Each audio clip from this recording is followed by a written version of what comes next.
All right, ladies and gentlemen, boys and girls, children of all ages, welcome back to the Clockwork Nexus.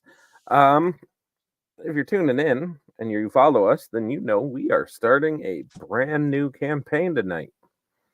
Welcome to Shattered Awakenings. I am here with a lovely bunch of players that I am going to give a chance to introduce themselves and who they'll be playing tonight before I jump into our campaign. For those of you watching, just to be front loaded with it, we are a live stream D&D campaign playing primarily 5th edition, modified a little bit, homebrew world, so outside of Faerun, not touched on that a little bit, all in my own world of madness. You know, kind of little homebrewy, still, goes back to the core rules a little bit, but we have a lot of fun here. We also I try to shoot for PG-13. A lot of times we kind of tend a little bit on the upper side of that, so you knows. But, we try our best. Baby, your mic is live. Somebody is. What? Your mic is live. That's okay. Welcome to the first stream. I thought it was Technical Daniel stuff. making a sound. I really did too. I was like, damn, Daniel, like, you got to come at us that hard. Shit. Go. 5 minutes. We're past that. Anywho. So, let's start off with some player introductions. Starting off with the man to my right, left. My right, your left? I don't know. He's over there. Ken, if you wouldn't mind, sir.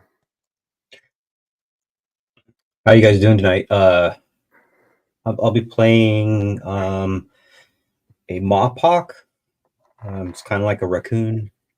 And their name is Lunatic, but all my friends call me Fringe. If you know the song or get it. What is that? If you know, you know. Anyway. Awesome. Then moving on to Daniel. Hello, I'm the guy allegedly blowing his nose. I'm going to be playing Zaltharic Stonefist. He's a barbarian who enjoys blacksmithing. Beautiful. Mr. Strato. Hi, I'm Shadow or Chad. I'll be playing Ori Kythera, a Circle of Stars druid obsessed with the sky. Beautiful. And then to the bottom row, starting with the lovely Lily. Hello, I'm Lady Lily, and I will be playing Linnea Iris, a Eladrin cleric who really, really just wants to not hurt anybody. That will be so wonderful. And then over to Miss Pandora Danger.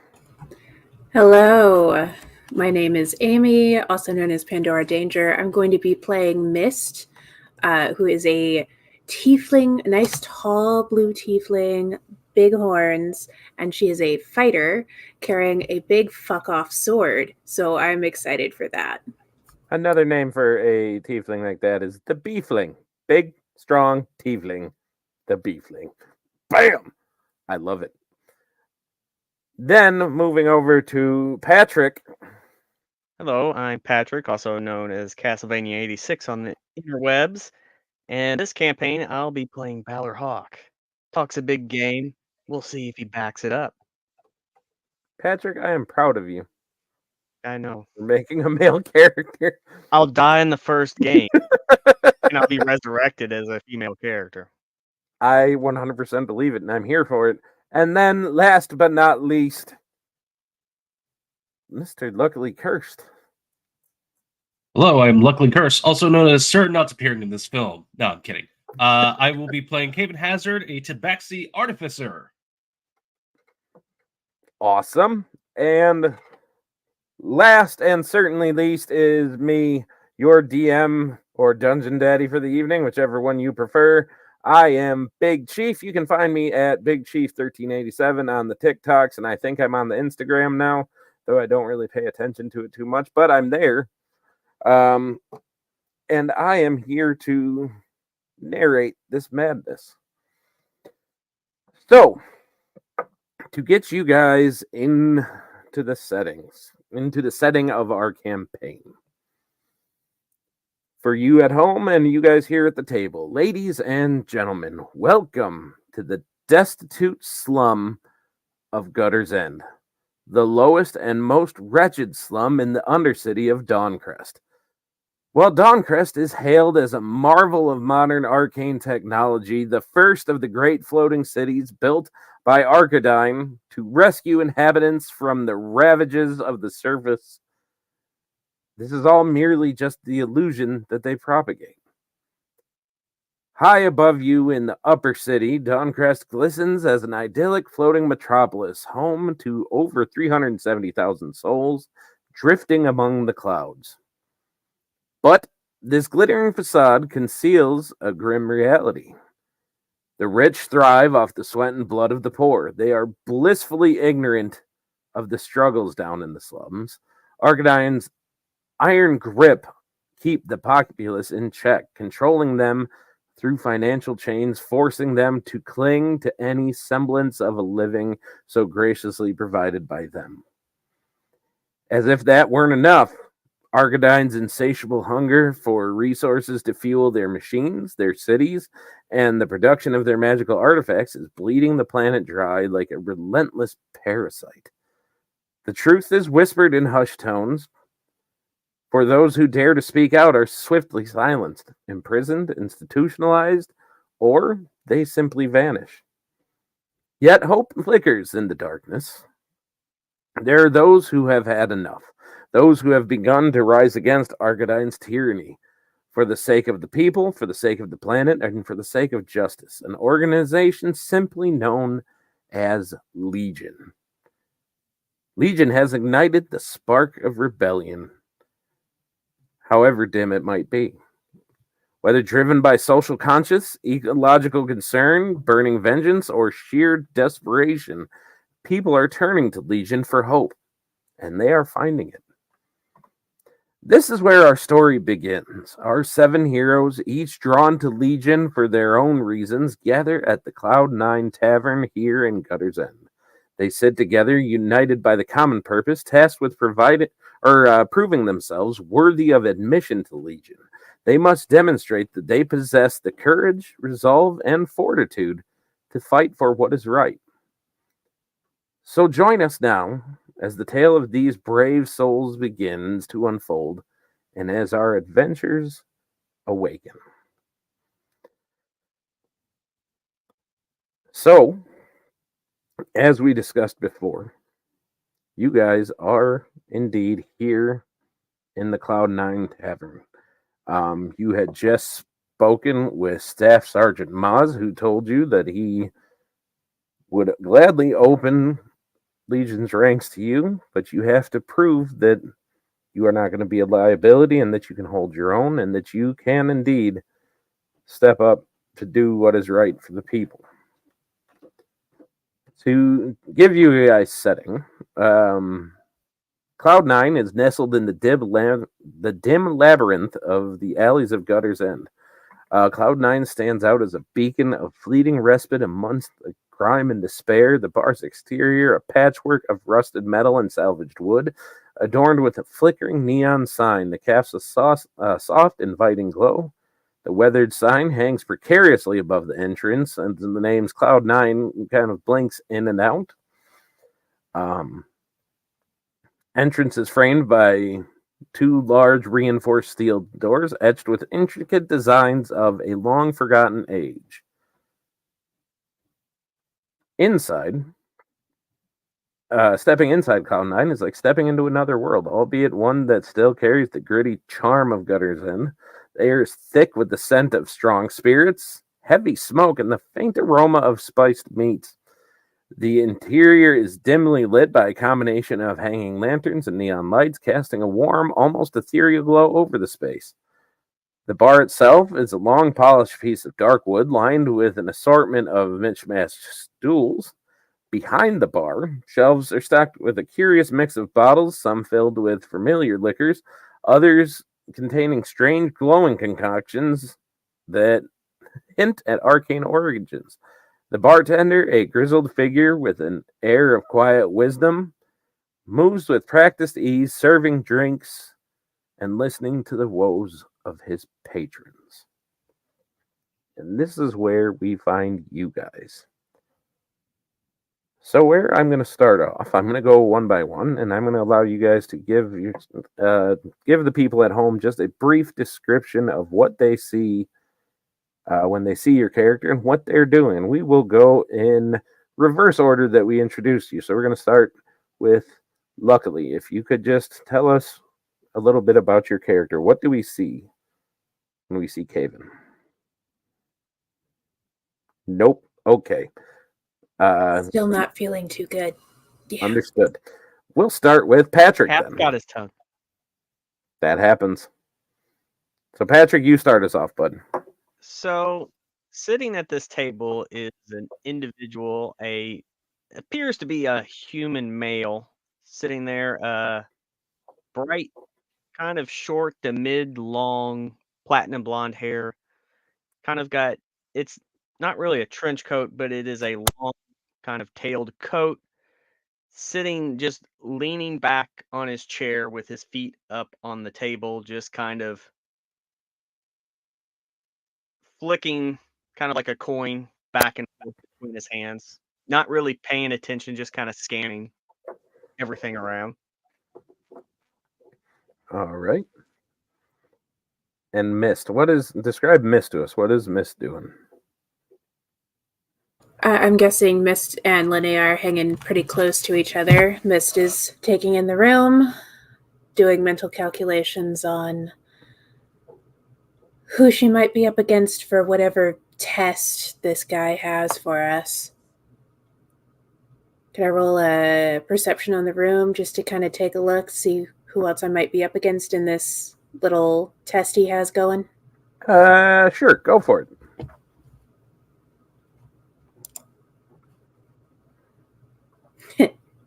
$11. 11? Well, there are people in the bar. And a lot of them, they all just, honestly, with the 11, the most of what you see is relatively familiar faces. Faces you've seen wandering around the slums. Some going to work at the sewage plants, some at the power plants. Nobody that really is standing out to you guys right now. I'll just lean down to Linnea and be like, this should be easy enough. Get some coin, bring it back to the library, right?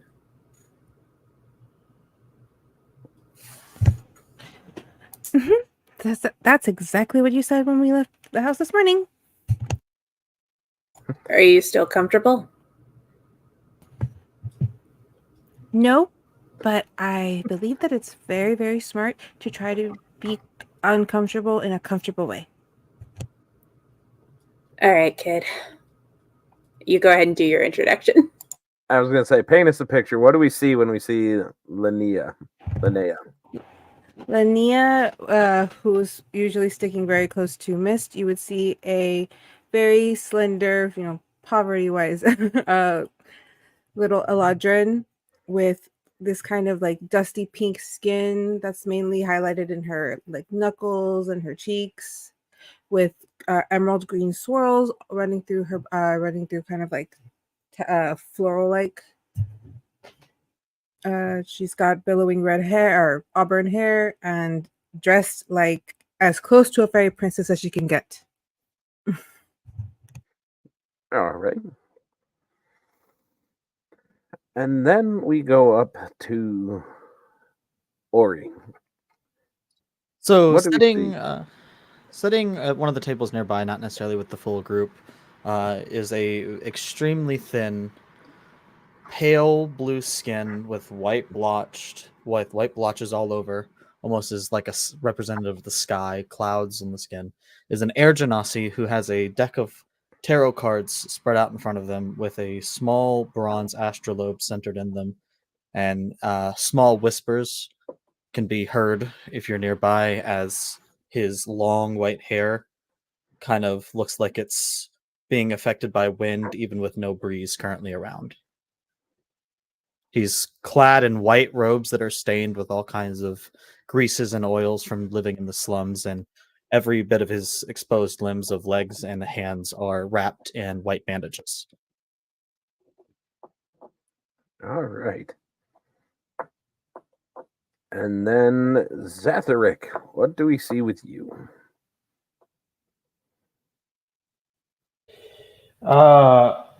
Zatharic is a dwarf who sits about, really, he's like 4'8", but he likes to say he's 5 feet tall. He just likes to round everything off, nice, easy. He's taller than he really is. He would probably be sitting in a corner booth, back to a wall more than anything. He's talkative to an extent, but he's overly cautious, let's put it that way. He's got very long, straight silk black hair that he keeps tied up in a bun in the back of his head, and he's got a very lengthy beard and mustache attached to him as well, with rubber bands or the equivalent, holding it together tight in what would be considered a handle. He's just kind of making sure his hair is out of his face so he can see everything, and playing with dice on a table. All right. And Lunatic, what is Luna doing? I'm not quite sure of the environment that I am in, so I will have my little pad of paper out, continuously jotting down every possible thing in there in the room that we're in. Mostly anything in mechanical nature.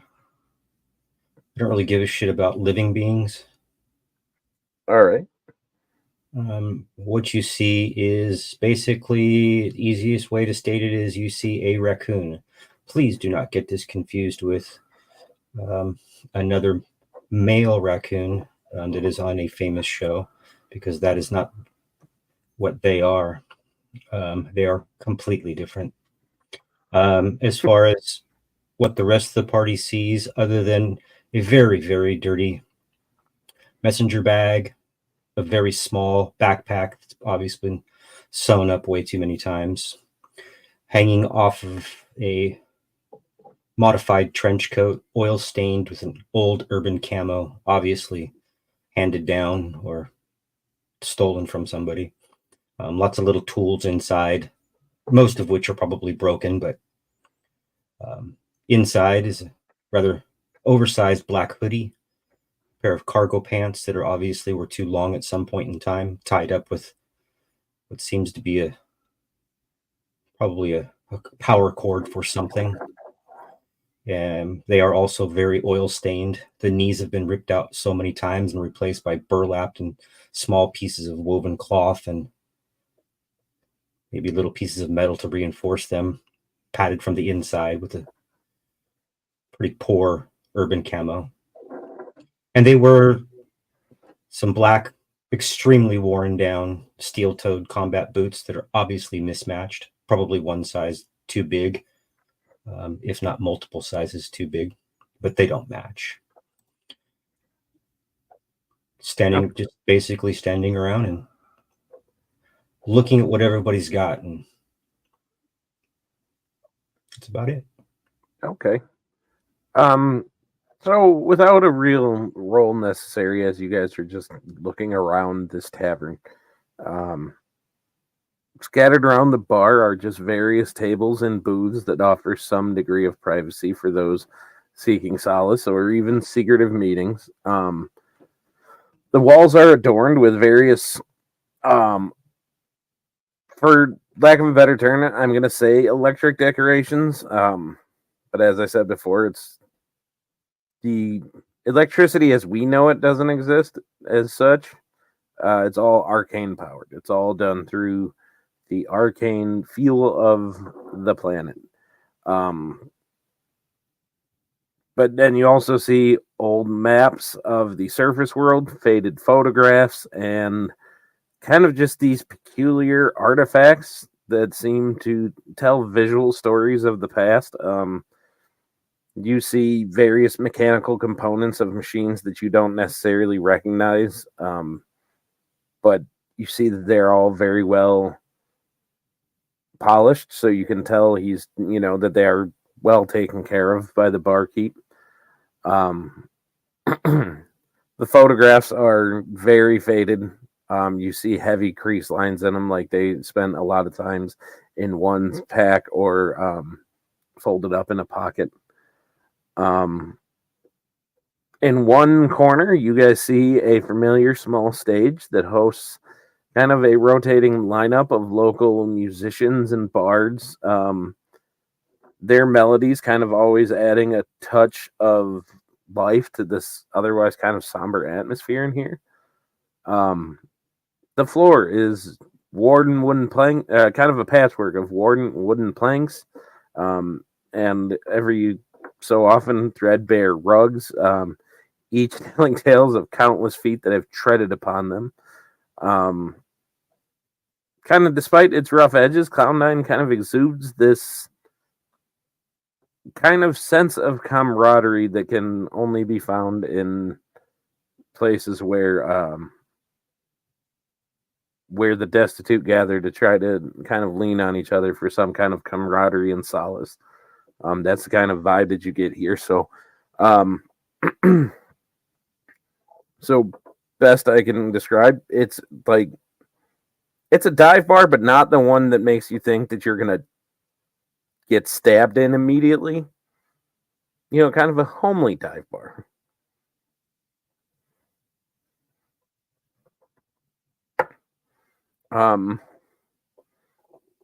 So who's all sitting at tables with each other? Like Linnea and Mist, I know are. What about everybody else? Are at the bar at a different table? What are you guys standing close to the door? Give me a general arrangement so I can paint you guys a picture. I think I'd be at my own separate table. Okay. That'd be the But- same. Well, I'll let everybody describe, then I'll say what I want to do. So you guys came here to get orders from this guy and then just went to your own separate tables like, fuck these other guys. Okay. Well, if we all got orders from the same guy, then I would definitely try to sit with someone that also got the same orders. So basically, I would walk up to a table basically and just ask if I could sit there, whether it be with who I don't. Well, I know our cleric has something to say. Maybe you should let her say something. Oh no, I didn't. I was gonna tack on to what he said, like as a joke, but I already forgot it. Very well then. But thank you. Simply put, staying all together would probably be the worst thing we could ever do. If we're trying to stay as inconspicuous as possible, putting our faces together in any way, shape, or form might lead to some suspicion. If one of us was to get caught and they see us together, they may, ultimately seek out the others. On that, seeing how it's a bad idea to stick together, when Balor saw Mist kind of like scanning around, he just instantly locks on their table. He gets up from his, pulls out a chair, and does the, if you've all ever seen it, I think it's Star Trek Next Generation, where Riker does the swinging leg over the know chair. exactly what that looks like. Yeah. Yes. We Target just call audience it acquired. the Riker. The Riker. He does the Riker. The Riker. And just kind of like puts his arm. Well, you two are definitely the brightest thing in this bar. Look, look at some of these people over here. You've got that crazy blue guy over there who looks like he's not had a bath in whatever, and he's murmuring to himself. You've got that raccoon guy over there, looks like he's casing the joint to steal something. The dwarf looks all right, but you two are definitely the highlight of this bar right now. Who are you? What? Excuse me? Who are you? I didn't get a name. I just got a pickup line. Sorry, the name's Balor. Balor Hawk. Mist. Leanna. So you're trying out for the Special Boys crew too? I guess so. I'm bored and just need something to do, and it seemed interesting. You're joining a revolution because you're bored. I might like you after all. It's about as good as us Charmed. joining it for money.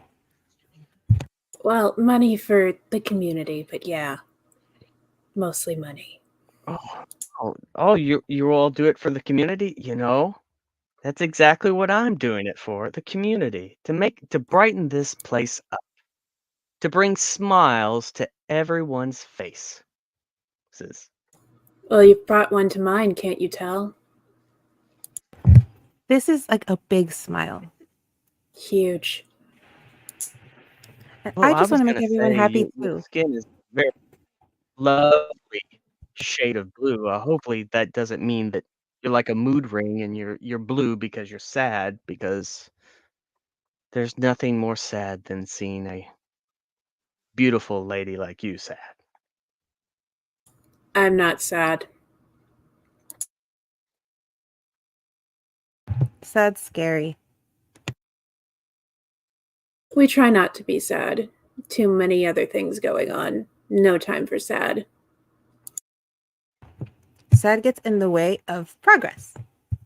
Exactly. No time for sad, only time for hopefully a fight. I'm hoping it's a fight. Whatever we have to do, I'm hoping it's a fight. Really? I can close my eyes, right? If it's too much, I can close my eyes, right? Yeah. You know the deal. Close your eyes, hide behind me. Perfect. Or if you wish, you could always hide behind me, but we'll play it by ear. All right. So I feel at unsafe.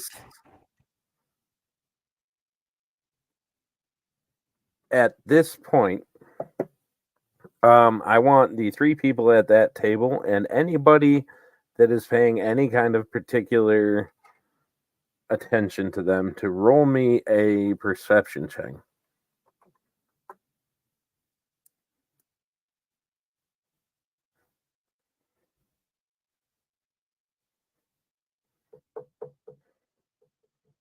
I got a 14. 4.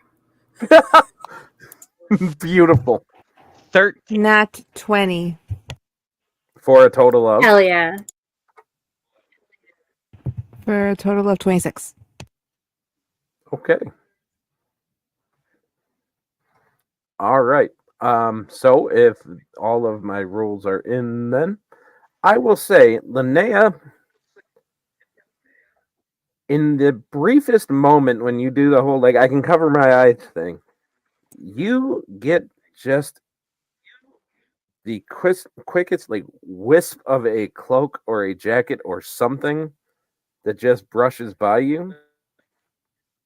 And then as you look down at the table, there is a small piece of parchment that was not there before. The rest of you didn't see shit, especially Mist, who just nothing. I am distracted by the blonde boy. She really is extremely happy right now. So No, I happy. said big As smile. he's doing the hair flip. Linnea just side eyes and little sister. Side eyes and big sister. So Linnea covers her eyes, and when she's opening them, she sees the scroll or the letter. Yeah, it's just like a little folded up parchment, and if you look around, kind of And the she same looks thing. around for the cloak. You think you see a cloak, jacket, something you're not able to see, like for sure see what, but you see it like just leaving the door frame on the way out. Like catch the tail of it leaving.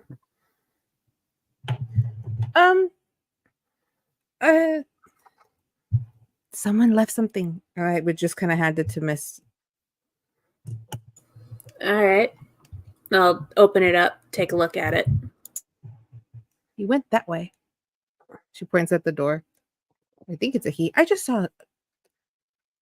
A person dropped this off and left? Yes. That sounds about right. All right, I'm opening it up to look at it and read it. Yep. And as you look at it, you just see the words Iron Skull Gang, and then the phrase Scrapway. And that's all it says.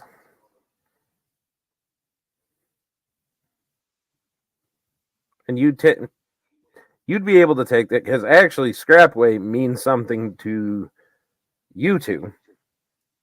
Because you guys live. So Gutter's End being the very bottom slum of all of the slums, right? You guys live at the very end, like very end of the bottom part of this slum. Like you guys are at the end where there was a library and a schoolhouse and a little playground and all that. Long since abandoned and not used anymore. But beyond that is just this area where they just kind of throw all of the junk and garbage to be discarded in this area that is just called the Scrapaway. So it is pretty much like your backyard, more or less.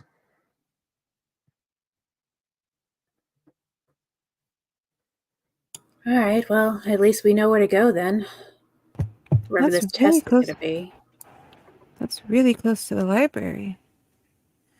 Oh my. Funny, huh? Now, I'm not saying that the three of us couldn't handle anything, but weren't there supposed to be more of us, or is this the test? Oh, like find a friend?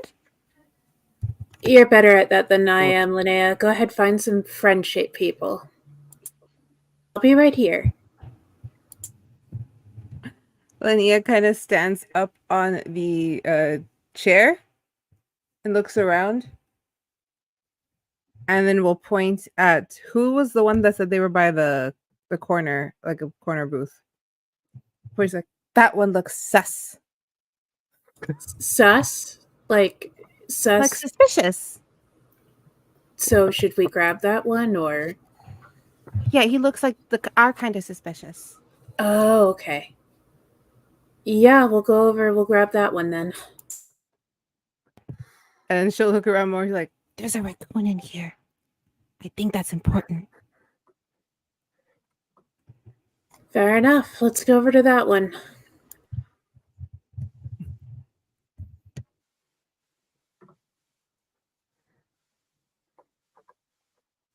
All right.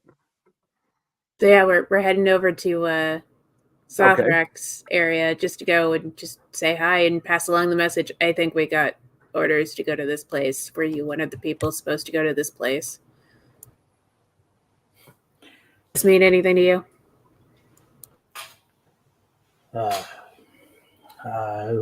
We were all told to come here, so I figure we will all go together if we got notification to go somewhere. If you say we go, we will go. In the meantime, I'm going to step up and go see the bartender for a minute. Okay. Just come All right, tap me on the shoulder when we are ready to go. Okay, you go talk to the bartender. All right, Linnea, who else should we invite to this party? I'm definitely going for the cute one over there. The little animal. Please. They're adorable. I must hug them. The raccoon? Yes. Okay, yeah, let's go hug the raccoon. Watch your pockets after you hug him, and you probably shouldn't just walk up and hug people. They tend to frown on it. I was gonna ask for consent. She just walks up. That's always Hello, may good. I hug you? No, quite literally. Like, hello, can I hug you? Who the fuck are you? I'm Linnea. What's your name? My friends know my name, but I don't know who you are. Do you want to be friends? Not particularly. Well, that's okay. You're allowed to have your boundaries. And she kind of just walks They're not back to the boundaries, mist. they're self-reliance and the ability to stay out of the fray. Well, what the hell are you doing here? I don't know She's if I'm obviously supposed to tell trying to you. make a friend. And who the fuck are you? Well, is this the lost and found for fuckers who need friends? I'm going to make a t-shirt of that. Fuckers who need friends. Enlist here. Oh, can I have one? I love No, to make things. I quickly. can help you. I was trying to get a little coin, but... Again, who are you? What are you doing? I got a message from the guy who was talking to us earlier. I think it says to go to this place for that test or whatever to join up. Either I've completely lost my memory of such thing, or the fact of the matter is that I've never seen you before. And if somebody is employing you to do something, wouldn't they give you something to identify yourself to other individuals in which you may also need help from? That wasn't written into the backstory, so I just have this paper. Do you want to come or not? So, as a quick refresher, because Ken is having a hard time remembering, you guys all came here. You guys were all, for whatever devices drew you to want to join Legion, you came here. You know that there is a guy that is just called, just known locally as RAK, R-A-K, for those of you keeping notes, who is affiliated with them, hypothetically, supposedly. And he pretty much said that the Legion doesn't take just anybody, that you guys can't be a liability, but if you guys can prove yourself, then he'd gladly take you on. And then you guys got given this piece of paper. I'll say there was a kind of a little scribbled insignia towards the bottom to indicate that, yeah, this was given to you from them. But you guys are not active members yet, so you guys wouldn't have any kind of, there wouldn't be anything indicating that you guys were who you say you were. Again, I press. It would be quite fine if you needed my employment, if that's what you're asking. I'm just passing on information. I don't have money to employ anyone. If you want to go, come along. If not, stay and drink at the bar. I don't care. Well, since Next person. Since I have nothing better to do. Okay. Instead of standing here scolding you, I'll refrain from any other information until we decide what we're going to do. Okay. All right. Who else, Linnea? Point out another person. Hopefully, he doesn't pick that crazy-looking guy over there that's rambling to himself. I was just about to say, people who talk to themselves are sometimes have the best conversation skills. Go on, Alice in Wonderland. Talk to the guy talking to himself. Hi. Is it a good topic that you just had to bounce back within yourself? Hello there. I just finished my reading for today. I was looking to the stars for guidance before we head on our outing. I have completed, and I am ready to go. See, he is with us. Indeed I am. May the stars light our way. That's very pretty. Okay, that was easy. All right, is that everyone? I think that's everyone we can see right now. All right, so bouncing back to Setheric, you come walking up to the bar, and you guys that are observing this, no roll needed. Notice a distinct resemblance between the dwarf sitting at the bar and the dwarf standing behind the bar. As you walk up and Cedric to you, Thrain says, "Hello, nephew. What can I do for you?" I'm only checking up on my favorite uncle. I am your only uncle. Well, it kind of solidifies the deal, doesn't it? I suppose it does. How are you doing? How's business? Business would be even better if you would pay your tab every once in a while. I do, but you know I have to buy medicine for the family. I work extra jobs to buy medicine. I do the blacksmithing to buy medicine. I'm trying to keep them alive and well. And part of this involves you coming and drinking all of my vodka?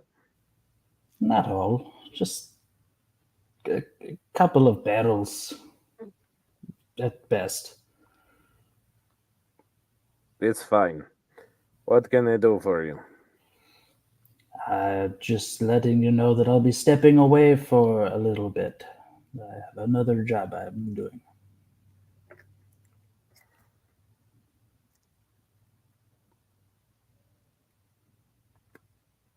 By job. I think I know what you are speaking of. We know Who talk. you are speaking No. to. You And know I to don't talk this, details. I will just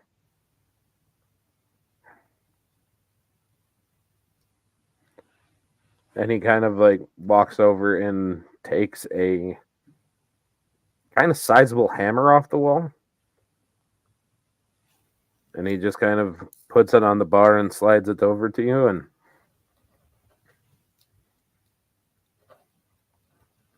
this has been in family for many generations. May it keep you safe on whatever troubles you are not getting into. I'm going to put my hand on the hilt of the hammer. I have no idea what troubles you might be referring to, but I will keep this hammer safe with my life.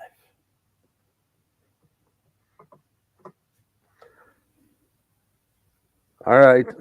Don't go off dying. If you are dead, you cannot pay tab. No death allowed, I promise, as I walk away from the bar.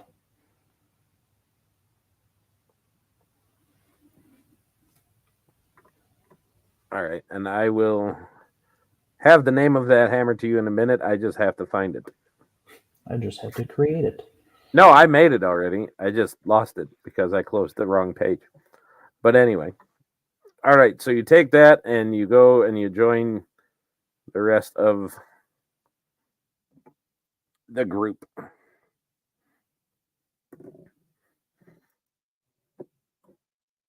What are you guys? Well, now I'll give Mist a second.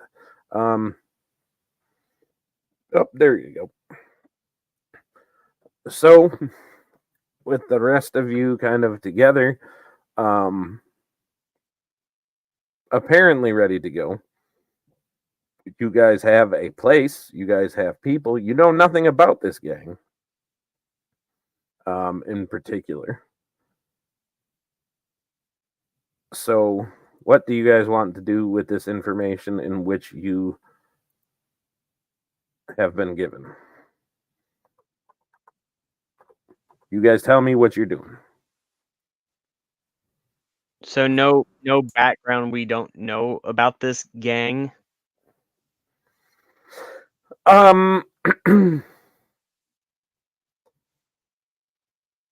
Not particularly.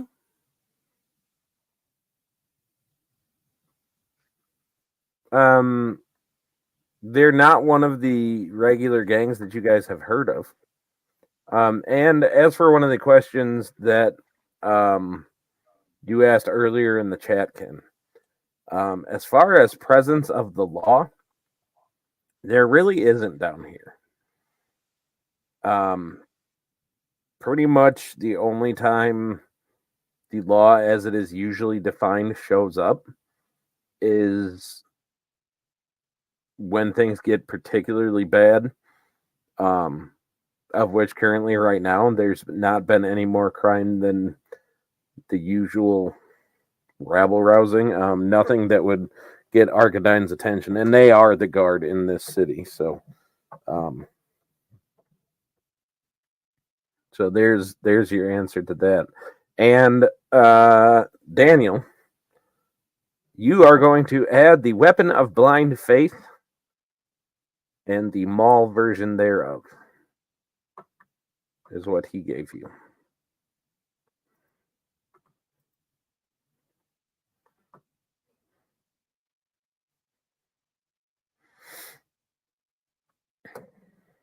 So, what are you guys doing? Tell me what we're doing. Let's roll some dice. So from an out of game standpoint, Yeah.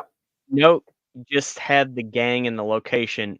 Do we know that we have to take care of the gang or meet up with the gang? Like, would we have any context of like, oh, we're supposed Okay. to? I'll say it this way. I'll make it a little easier for you guys. On that piece of paper, we'll give you a little background of the gang. Crimes that this newer gang has been accused of. The more PG crimes that they've committed include theft, extortion, vandalism, assault and battery, and drunken disorderly conduct. That's the nice things that they've done. They've also, members of them, because, not accusing a whole group for the actions of individuals, but I'll just say, to not trigger anybody's warning, they've been accused of more severe forms of assault. Implication is still a violation of the red light. Just letting you know. Nope, you're going the wrong way. Not that assault.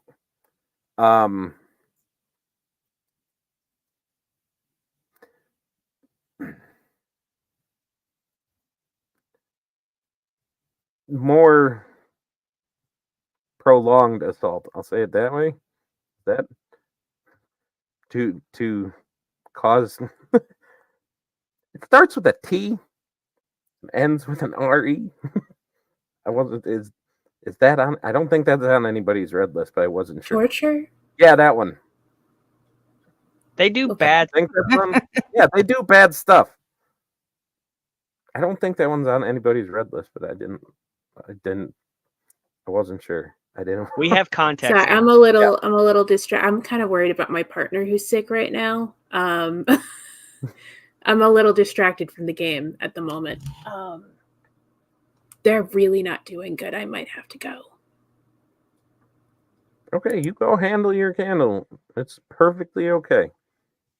When you come back, you'll have all new teammates to entertain. Everybody's dead. No, we are gonna get. If we're not back later, we'll be back next week. But I'm a little worried, so I'm gonna go. Okay, yeah, go handle your business. Okay. Stay in touch. Well, we wish them all the luck. It's a little unfortunate for week one, but hey, sometimes stuff is just a little bit beyond our control. So we'll just play it off this way. Linnea Mist hands you the thing, and she gets a little worried about something that she wants to look into. I'll just say it that way. So she's going to go look into what she's got to look into.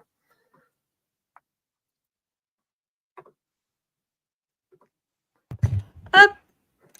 And she's leaving me here. That's okay. There she goes. Don't worry. That's okay. That has that effect on women sometimes. She takes like 2 steps, very like obviously scoot away. Thank you. It's okay. It's okay. Everything is fine. Can I notice the back away? Like, am I with them or am I walking toward them? If you're around, you saw it. It was obvious. I was going to say that I don't think they were exactly thing about it. If I guess I'm still walking up toward them. I'm just gonna ask, is it Linnea? Linnea. Linnea. I asked Linnea, are you okay? Are you bothering her? No, it's fine. Everything's fine. I get a little anxious when Mist isn't around and I'm around other people, but I will be just fine. This is all part of growing up. I have to learn to be around other people. Growing up's no fun. I never wanted to do it either. It's been wonderful so far. We are creatures of our habitats. We must make best of what we have. Well, the best way to do that is to do whatever these people want us to do so that we can get this job.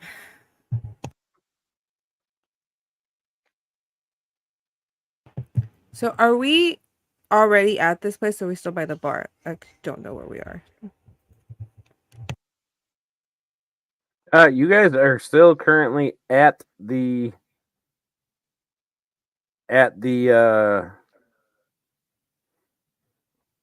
bar. You guys have not left. Who is the tallest person now? Because my character's small, 5'4".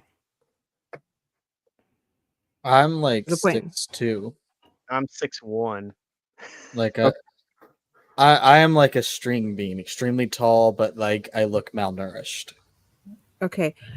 She turns and hands the paper to Zal.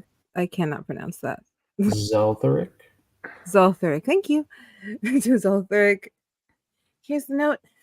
I don't know what good information it does, but I'm going to assume you're in charge now.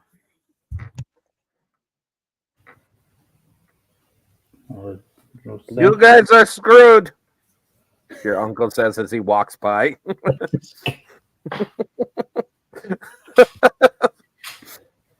I never signed a contract to join this group, so You are more than welcome to back out if you wish. But if you do, my sister might not be so happy about it. obviously not blood related, right? Different mother. We were orphans together. No offense. No, I'm in this for the long haul. I have my reasons, and this seems like it'll be an adventure.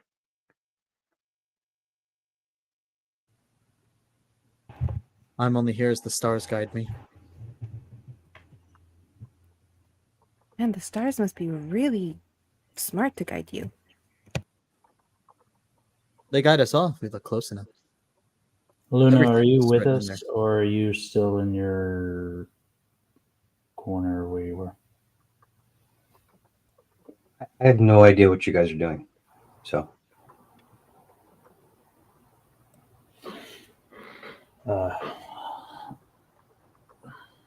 shall we start heading that way? I actually know how to get there. It's really close to my house, so I can lead the way, I suppose. If you don't mind, that would be very grateful of you. Awesome. Follow the leader. And I will lead them to the area. Just so I can be sure, you guys are just going to go straight into the area without trying to talk to anybody or anything like that, just saying, fuck it, let's go for it. I am fully on board with this. I am just asking if that's what you guys are going with. How close is Well, I have to show them the area. We don't have to go in, just know where, go to the area. Okay. For sure. Ken, you threw your hand up. You got something? Point of query? Something you would like to do? no, I'm just waiting for whatever we're supposed to be doing. You guys were given, or pretty much given the suggestion to take care of these guys however you see fit. they're bad people. To Okay, so everybody else is bad people too. I'm just not seeing. so I'm not. It's not. If they're leaving and going down the street, I will count to 10, and then follow them. okay, I will not follow them in a crowd. got it. And I hear you. if the crowd starts to part, if less and less people, and I start feeling comfortable enough to catch up to them and talk to them, I'll be more than happy to talk to them. I already said I'm not talking to anybody in a crowd. I'm Beautiful. very aware that there are people out there who want to do me harm, and I don't know Okay, who these people okay, are. I hear you. I hear what you're saying. So, to set the social tone for you guys, yes, so hearing of a new gang is it's not exactly uncommon for you guys. I will say the Iron Skulls got a lot bigger of a reputation a lot quicker. Gangs are just kind of always around, right? Generally, they are smaller outfits, and most of them live by some kind of a code that you don't shit where you eat type thing, so they don't go after people in their own slum, I guess. You don't want to draw attention to bring attention to them. Exactly. So, but these people, the Iron Skulls, don't seem to have that same proclivity for discretion. That's as much as you guys know about them. So you guys are heading down the way. So you guys are heading down. You all notice that you are heading further down because pretty much the way this thing goes is to paint you a picture of the slums in general, right? I'll ask this way to point towards a movie. Did any of you guys see the new Judge Dredd movie? They're all not new at this point, but the movie Dredd. Anybody? No. I did, Okay. but How that interior looks of that building, the main one, that's pretty much what you guys are looking at a large scale. So just basically concrete, dirt, slums, just kind of all around the central pillar that has this kind of massive elevator. It is what houses the power plant and most of the like sewage and water and that kind of stuff goes through there. Outside of it, it kind of spirals up. Just level by level. Like I said, you guys are looking at over 100 levels of slums total. You guys are kind of at the bottom, and you guys are walking downhill to the bottom of it. You guys are noticing that it goes from kind of these densely packed, kind of mixed between some shops. When I say shops, that's really loosely based. It's people selling whatever they can to get by. And yeah, your occasional taverns and stuff like that, because those are seemingly everywhere. But as you get further down, it kind of becomes less and less, and the more like buildings and stuff like that are kind of just slowly segueing to larger and larger heaps of just useless scrap at this point. Like everything that would have been any use is already picked out. Until you get towards the end of it, when you see in the distance a little ways the kind of outline of this schoolhouse and a little playground and a larger building that you can't really tell what it was, but kind of the windows are, some of them boarded up, some of them broken out. And I'll say too, everything that you guys have experienced in here is artificial. So like sunlight, they have these big ass lights pretty much that light up along the pillar to simulate sunlight. They cycle some kind of a breeze through there. Instead of a cooling breeze, every once in a while you guys kind of get a blast of this hot, nasty breeze that kind of roughly smells like sewage every once in a while. But you guys are kind of used to it. A little smell death, maybe. But that's kind of the setting that you guys are walking down into. So I would say as we're walking, so these Iron Skull guys, now they want us to take care of them. Now there's different ways people could interpret take care of. Do we just want to scare them off, or are we taking care of them? What if we Anybody have sat any? down with them and listened to their problems? Maybe if they had someone to listen to them and maybe help them work through some of those emotions, they would stop being a gang. Or at least a bad gang. They'd be a good gang that would do all kinds of favors for the community. I I put my don't have. I put my hand on her shoulder. That is a great plan. We'll keep that one in mind. But Okay. we might have to have other options. That's a fine and magnificent program in a wonderful world, but we might need to have a backup in case they don't want to talk. Do you have a plan, Blue Man? When we get close, I can shroud us in shadow if we need to sneak around to potentially scout before engaging. See, that's another wonderful plan. So we have two good plans right now. I think it might be best if, before we got anywhere near where they are staying, we should probably look around at great distance to find out what they might be keeping, if possible.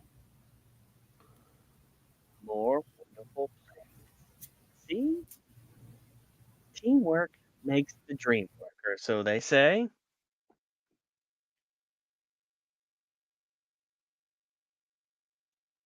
It's foolish to just rush in somewhere. So recon is probably a really good plan for us to have. Mist always says you have to feel out your opponent first. That is a very smart sister you have.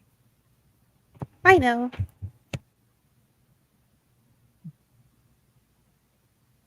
During all this, I guess do a perception to see if Luna is following us.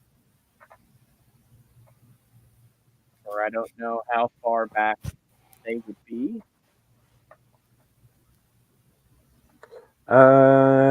Jen, give me a stealth roll because I'm assuming you're stealthing. No, No? just Oh, walking okay. by. Sweet. At that point, go ahead. Okay, so at that point, unless they are trying to evade detection, I would say, yeah, you look behind you and kind of off in the distance, you kind of see Luna, at least, coming in your general direction. I will say, give me a perception check. Everyone, or just Baylor? 17. Anybody who is actively paying attention, but for sure, Baylor. So with the 17,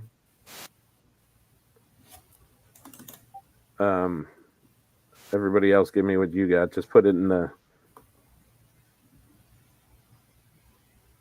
Okay.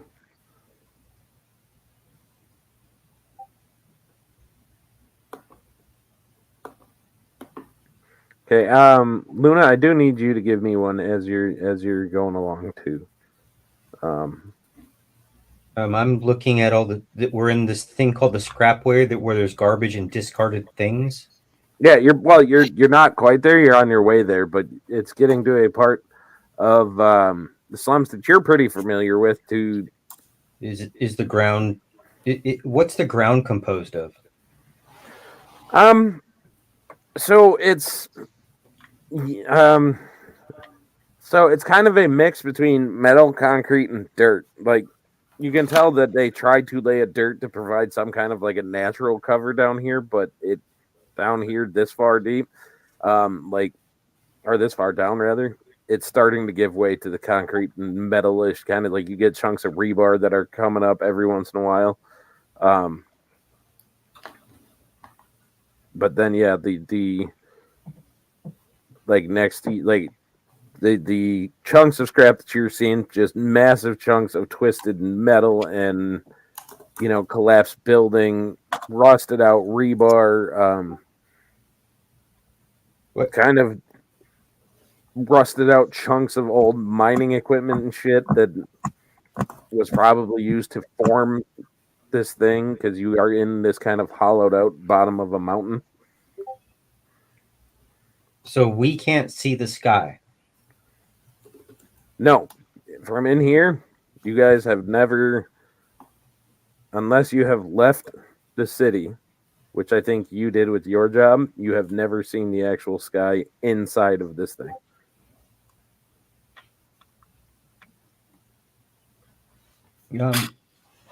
I'm just picking things up and kicking things over, looking for something to eat. Bugs. I don't care. Okay. So yeah, give me that perception check as you're looking for your bugs and random shits to eat. So I know what it just bugs, or are they adverse to 24? Are they adverse to rodents?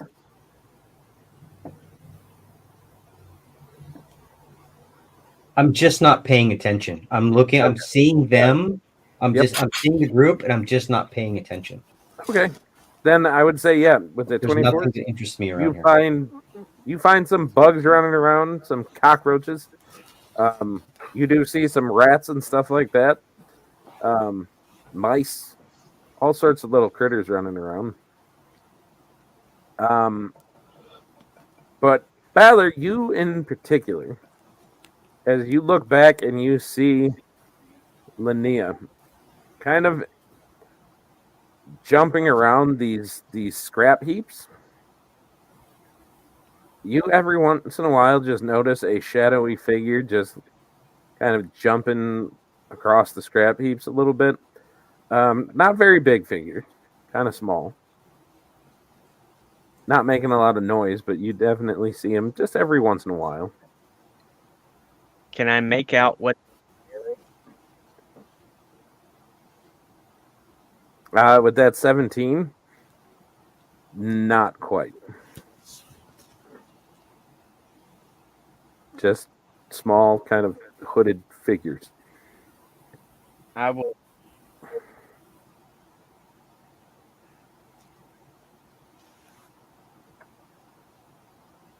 We can barely hear you. I was going to say, I can't hear him. I'll lean over to Sarah. I think we're being watched. And just kind of like look over in that general vicinity where I saw the figure. Okay.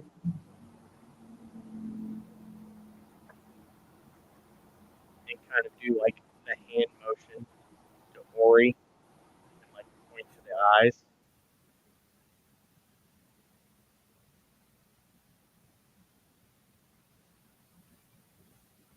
All right, Ori, so you're being told that you think somebody is watching you.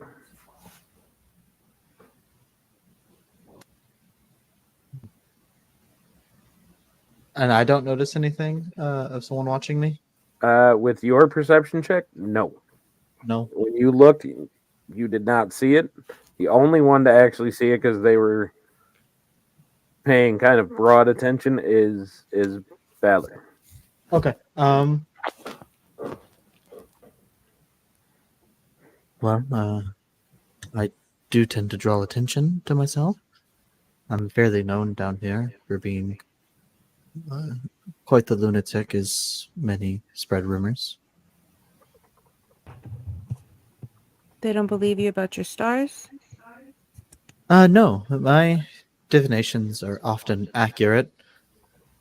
They just say that I'm blunt. I often tell people things they don't want to hear. Well, it's just another word for honest. And sometimes, even though it hurts, being honest is the best thing. Well, I'm not sure who would be trailing me.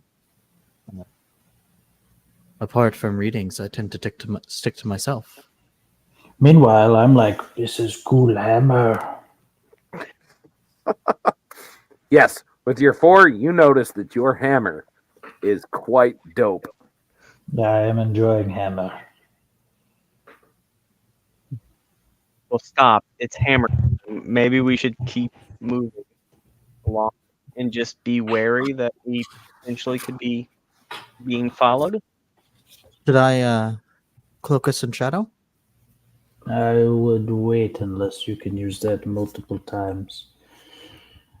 Why use it now over a possibility when we can use it later to get the task at hand finished? Or started. Either one. Understood.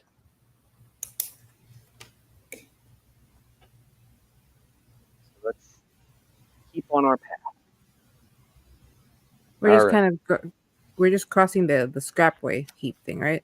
You guys are currently just walking up to kind of the entrance to the schoolyard and what Linnea you know to be a library because you live there. But no, everybody else, it's just this big building. And this old abandoned schoolhouse, like it's just kind of opening up to this yard. And at this point, kind of like to this fence in front of it, nobody, that's kind of where the people stop, right? Down here, I mean, there's really, you guys are kind of getting down towards the sparse people, like maybe visually you see 20 people total. Most of them kind of muddling around in these kind of half-made little shanty type abodes that they have. A lot of them looking not too great. Old, sick, poorly types. But then, yeah, Linnea, you walk into what you consider your front yard. And we're going to go ahead and take a quick break because I think I'm getting called real quick. So let's give it 5 minutes for a quick bio break because we're probably going to keep it short with Amy and Joshua having to drop early anyway. But we're still going to get into some shit unless you guys find some shit. So we're just going to take a quick 5 minutes for those of you guys watching at home. And we will be back to finish up this first intro session to Shattered Awakenings. So we will see you guys in about 5 minutes.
am unmuting now.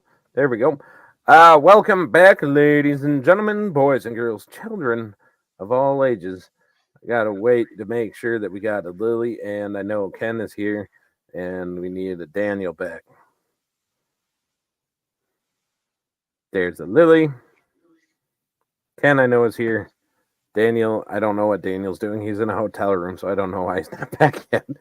But I missed. There he is. All right. So, Linnea, you are currently escorting these people. You guys have all met. You guys got the name of a gang that has been causing troubles lately. The Iron Skulls. You know that they are in the Scrapway, which is just past where you stay. So, you have escorted these people down to the bottom of the slums to a place you are very familiar with, to pretty much what you refer to as your home. So why don't you start us off? Paint me a picture of what it looks like as you lead this motley crew into this kind of destitute former place of learning. So, if it's the same place, if it's tied to the library at all, then Linnea would have been trying to just keep it tidy. She'd been trying to fix it. She would go in there a lot, so it wouldn't look super, super ugly in the inside. But obviously, it's not a functioning building. There would be some color that she found that she was able to put up, but not much, since there's not much of that in the city. And she would just kind of turn around and tell everyone's like I come here a lot. I'm trying to see if I can fix it up and then reopen it. But yeah, it's still pretty dilapidated. What she's done, it's not going to fix the actual structural problems. Okay. So, yeah, to the point of structural problems with the library, you guys do see that this library has a second floor, the stairs to which have long been wiped out. So Linnea has not get there. Yeah, I was gonna say you might have gotten into some parts of it. Lots of parts of that upper part looks like if you are a medium-sized creature or larger, it's dangerous to go up there. Some parts look like some of the smaller folk might have a good go. But there is definitely an upstairs to it. And kind of across this little courtyard, which again kind of used to be a playground, you see kind of busted down, worn out, rusted out playground equipment, like part of a slide, some monkey bars that, kind of the middle section is missing. The frame of a teeter-totter where the actual teeter-totter part ain't there anymore. Stuff like that. And then you do see a schoolhouse that looks structurally to be better than the library, but it's pretty obvious without any rolls that it had been lit on fire at some point. Yes, Lily. Real quick for the library, there are books there. Most of them are unusable, but you should see what singular shelf that has all of the usable ones that she was able to save. You can tell that she's put in a lot of effort into trying to bring those books back. Beautiful. Patrick, I just realized your shirt and I like it, so you get inspiration, sir. Yay. Because I dig that in the realest of ways. All right. So this is the setting that you guys are in. Is Luna still just kind of hanging out outside, or have they moved into this? Are they in a building? You said there was a fence, and then there's a build. Did they go into a building? Yeah, I think Linnea just said that she's leading them into the library, which is also her home. Okay. Then I will. So what's just outside of the fenced area?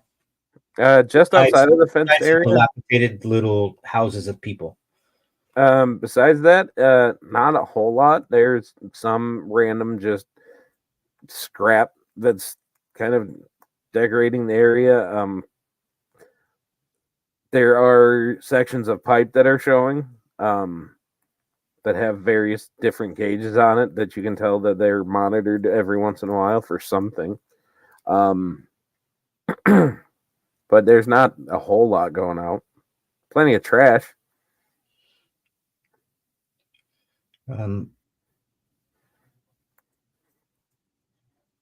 I would approach the fence line. Okay. And looking back towards wherever we just came from, my perception is 21. Okay, so with a 21, you would notice, similar to what Ballard noticed, you kind of notice like moving in over these kind of scrap heaps, jumping from heap to heap, just these kind of small figures, kind of hooded figures. With a 21, what languages do you speak? Well, I speak bird folk. You can. You said there are no birds here, but Valid. no, I think we replaced that. But we replaced it. I have common, elvish, mopok currently. Okay. And thieves can't if it matters. Okay. So you just hear this language that you don't understand. It's a very sharp and harsh language being spoken in these kind of screechy, high-pitched voices. And I would say with your thing of 21, your perception check of 21, every once in a while, as one of these figures gets a little too close to the light than he means to, you kind of catch sight of this kind of like dusty greenish skin for just a split second, and then it's just disappearing off into these. So cut to the chase. Do I feel like they're following me? Following you directly? No. I would say that you are experienced enough that you think that they might have clocked you guys. Oh, well, then I will walk out there. Out to the wherever I saw these things at. I will walk out there. Okay. Awesome. So you give me a quick let's call it a dexterity saving throw, or you know what? Roll acrobatics. You can roll acrobatics for making your way over this kind of trash heap. To I have a climbing. I have a climbing speed of 20. Okay. Okay, then I will say that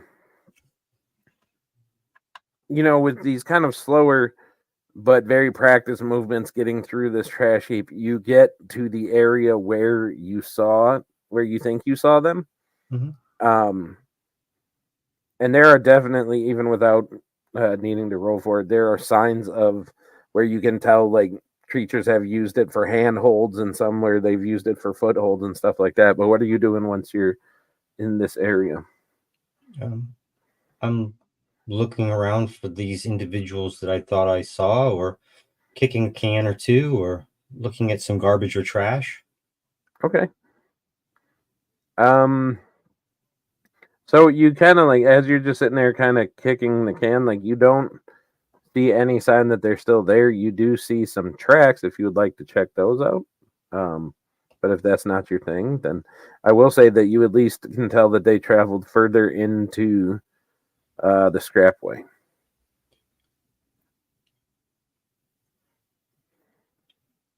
And these, being down here for so long, these are things I've never seen before.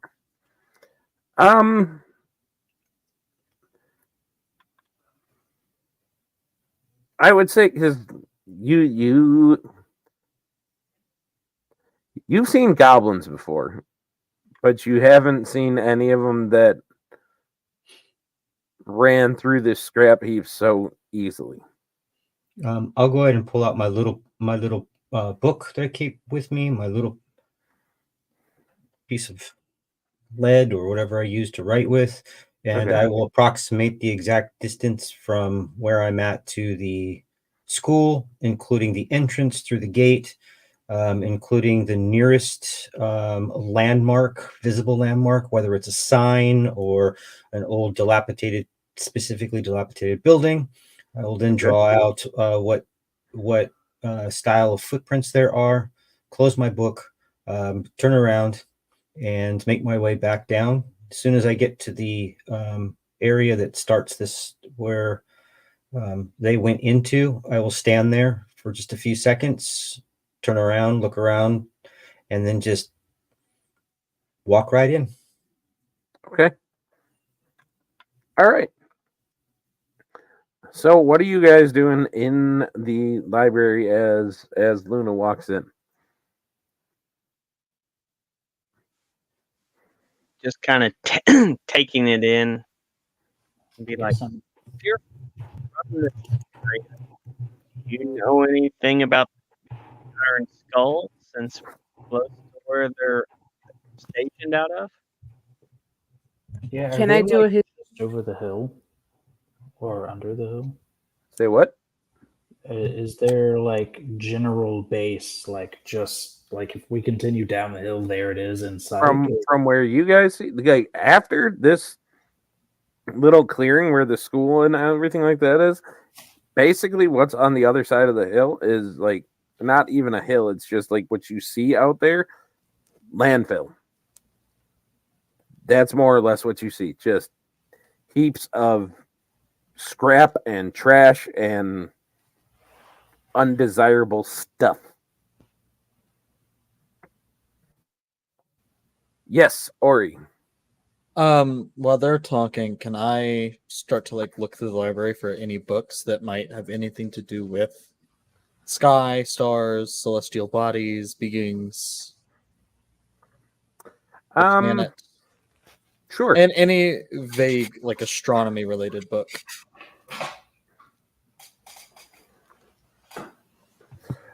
Sure, you can absolutely do that. And in the meantime, Lily, you raised your hand real quick, so you take that and tell me what you got.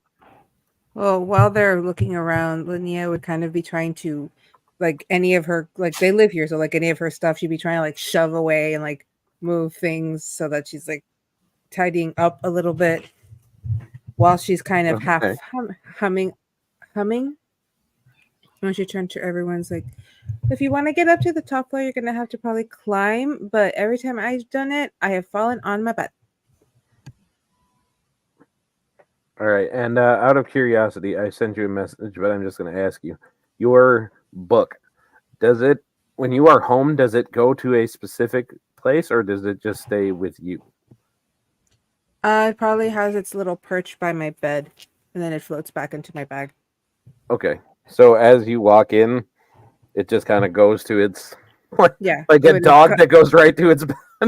Yeah. Okay. Just kind of pops up a little like sage greenish book, just pops out of my side satchel and floats on over to like a little like a basket that's clearly been weaved by someone who doesn't know how to weave, with kind of like a couple of rags for cushion, and just plops there. I And she love looks that you over. made. Good job, Sage. I love that you made a dog bed for a book. That is just wonderful.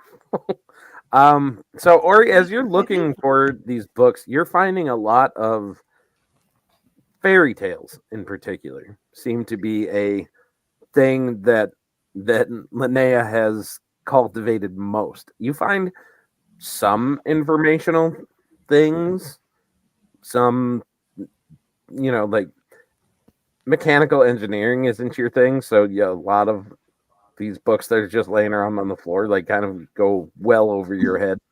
So you don't find a whole lot, but I will say that seeing that book float over there, that would probably be something that would catch your fancy and give you a little tinge of the celestial energy going on too. I'll walk over and just like look at the book and kind of look back towards Linnea What is this one? Seems Oh, a bit more that's- interesting than the rest of the things on the shelves. That's Sage. That's my magic book. Magic. Mhm. What I'm not entirely sure what it does, but it always stays with me. can I take a look? You can try. Can I try to pick it up and open it? Sure, and I will say, like, for the first time in your life, because you don't experience a lot of books down here in the slums, but the ones that you do, have been, you generally know how to handle a book, right? This one almost seems to resist getting opened, but it does open itself. And what you are greeted to are these pages that all of the writing on them is constantly in motion and fluctuating to different languages, different styles, like it is just this kind of omniforming kind of scribe that is laid out on the pages in front of you. Am I able to pick up like any words at any point? So, like, right when it starts messing with your head a little bit, and like anytime you think you recognize a word in a script that you know, by the time it's even starts to register, it already is shifted into something else. Okay. I guess I'll just close it back and set it down. And it's an interesting one. Are you able to read it? It's gonna snap at you a little. Read it? Not really. I just it tells me when I need to know something. It tells you? You can speak to the book. I wouldn't call it speaking. I just know. You interpret it. I can Yes, understand that's that. the word. I will It- say at this moment in time, Ori, because you're pretty good with knowing the constellations, Mhm. at least all the ones that you're learned of, right? All of a sudden, you remember the names, and I'll have to message you what they are because I am doing this with a purpose. You know the names of like 5 or 6 constellations you never knew about, right? Like all of a sudden, the Great Heron, the Moon, the Wolf. Like these are just some that are just kind of popping into you. Constellations you've never heard of that are just all of a sudden are there. Interesting. Thank you for letting me take a look, albeit the book seemed to resist my touch at first. It seems to have imparted some knowledge upon me, and I'll take that as a blessing. It tells you what it wants you to know. Sages like Well, that. I am most thankful to you and your book. Thank you. Okay, so I had an idea. Is there any way to scout the place we have to go to from the roof of this building, or what's left of it? To the library? No. Yeah. Like you have never mind. been up there. You do know that for those that are agile or acrobatic enough that there could be a way in the school, but you have never been brave enough to try it yourself. Because it just looks like a one-way trip to Ouchtown. As she's explaining the book to Ori, I've got my arms crossed, leaning against the wall. How did you procure such an interesting book? I found it here.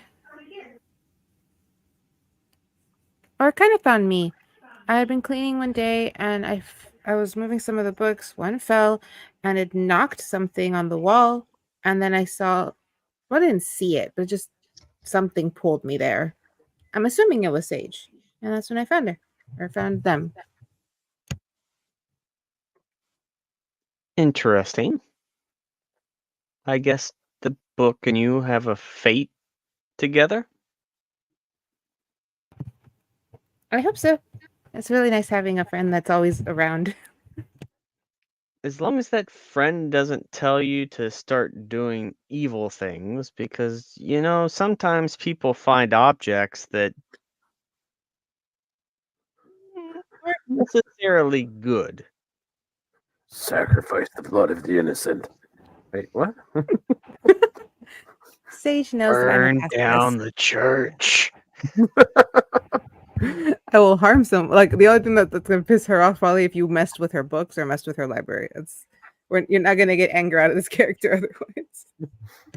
Note to self: don't touch her books. She's gonna like start breaking into song randomly. As I do bad things. As you do bad things. It's okay. She'll sing in Hispanic, so none of us will know what she's saying. Oh, I could sing lots of things in Spanish. Sing I in said in Hispanic. Hispanic? That was bad. Spanish. Yeah. I know it was bad. That's why I had to correct you. Speak I don't know. I don't know where that came from. I have literally never said that before. Your book is fucking with me. You ever try with speaking in France? Have you ever tried speaking in France? You should. Also, kind there, of that's what we around. It's been a while. We seem to be missing our shorter companion. Oh, you see, they just walked right in and it's just been there. Oh my goodness. You're so pretty.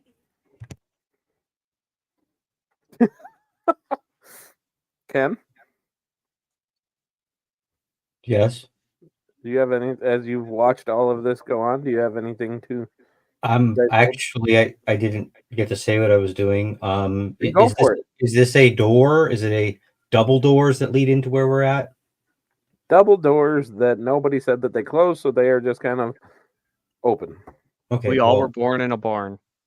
Yes. So upon entering this area, I would have closed the doors and then opened one of them slightly and stood there, giving me view directly towards the way we came in, and just stood there and continuously watched while I heard them in the background. Okay. So in that case, yeah, you turn and you see Luna is just eagle-eyeing out the door.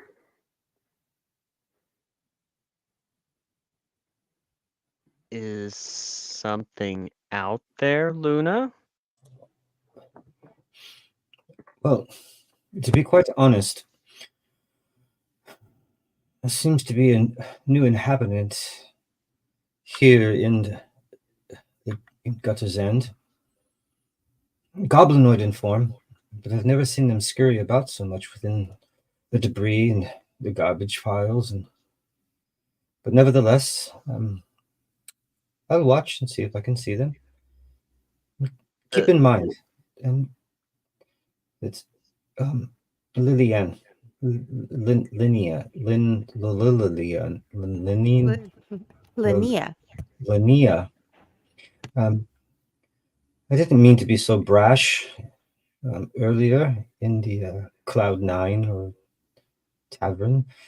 Simply put, I thought I made it quite clear that I did not want to be around large participants in this terroristic act that will soon levy forth upon those individuals that we've been asked to somehow deal with in a manner in which we do not know what it is. But the fact of the matter is that, again, I'll state it. I don't know you people. And if I'm captured, my answer will be, I don't know you people. Well, that is very reassuring. If I'm captured, I just hope that they don't use water type torture, because I don't do well with water.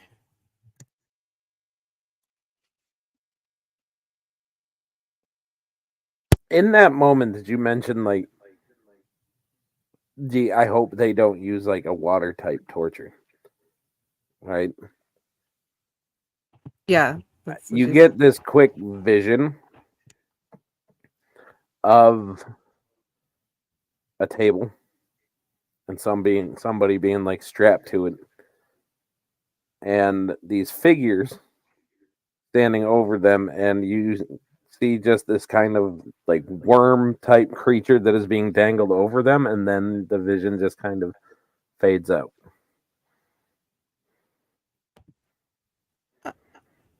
Ooh, bad brain.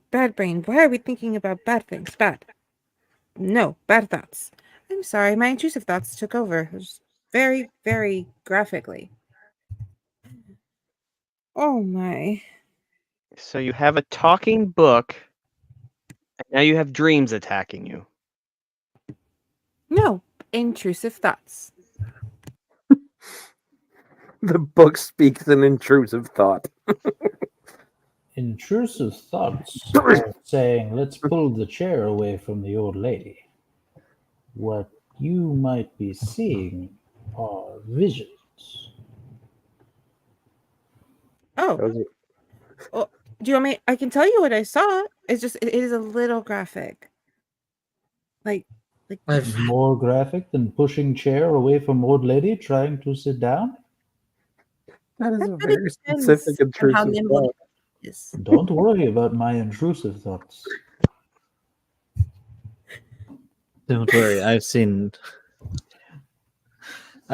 many a graphic thing in my visions. I'm sorry, that was the most specific intrusive thought. Did you go and see your grandma today? How? just I'm kidding. in Jordan. I'm kidding, dude. That's the Jesus Christ. That was part of the joke, dude. Do you just have something against old people and you're pulling their chairs out? Is there a deeper meaning behind all of this? Moving on. At this point, she would then tell them what the vision was. All right, so she describes the vision exactly as I said it to her. She describes the figure being strapped down and just this taller figure holding some kind of a wormish type thing over them. But in a pretty princess way. That was a beautiful, intrusive thought you just described to us.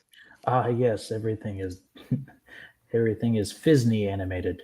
Gotcha. Your visions seem to be much happier than the ones I often see. They usually are. I prefer the happier intrusive thoughts instead of the creepy, nightmare-inducing intrusive thoughts that you have. What would technically be a happy intrusive thought? The one that tells you to not save the snack and to just take it. Where does the pulling the old lady's chair fall in? Is that like moving on? I would have to say that is solid medium between good and bad. Moving on. So you guys are back currently... to where Luna was describing the goblinoid figure. They match sort of the same description of what I saw. If they describe it to you, yes. That, like after Luna described that, I'm like, they'd been following us for a little while. I noticed it a little while back, meeting the description that you just gave.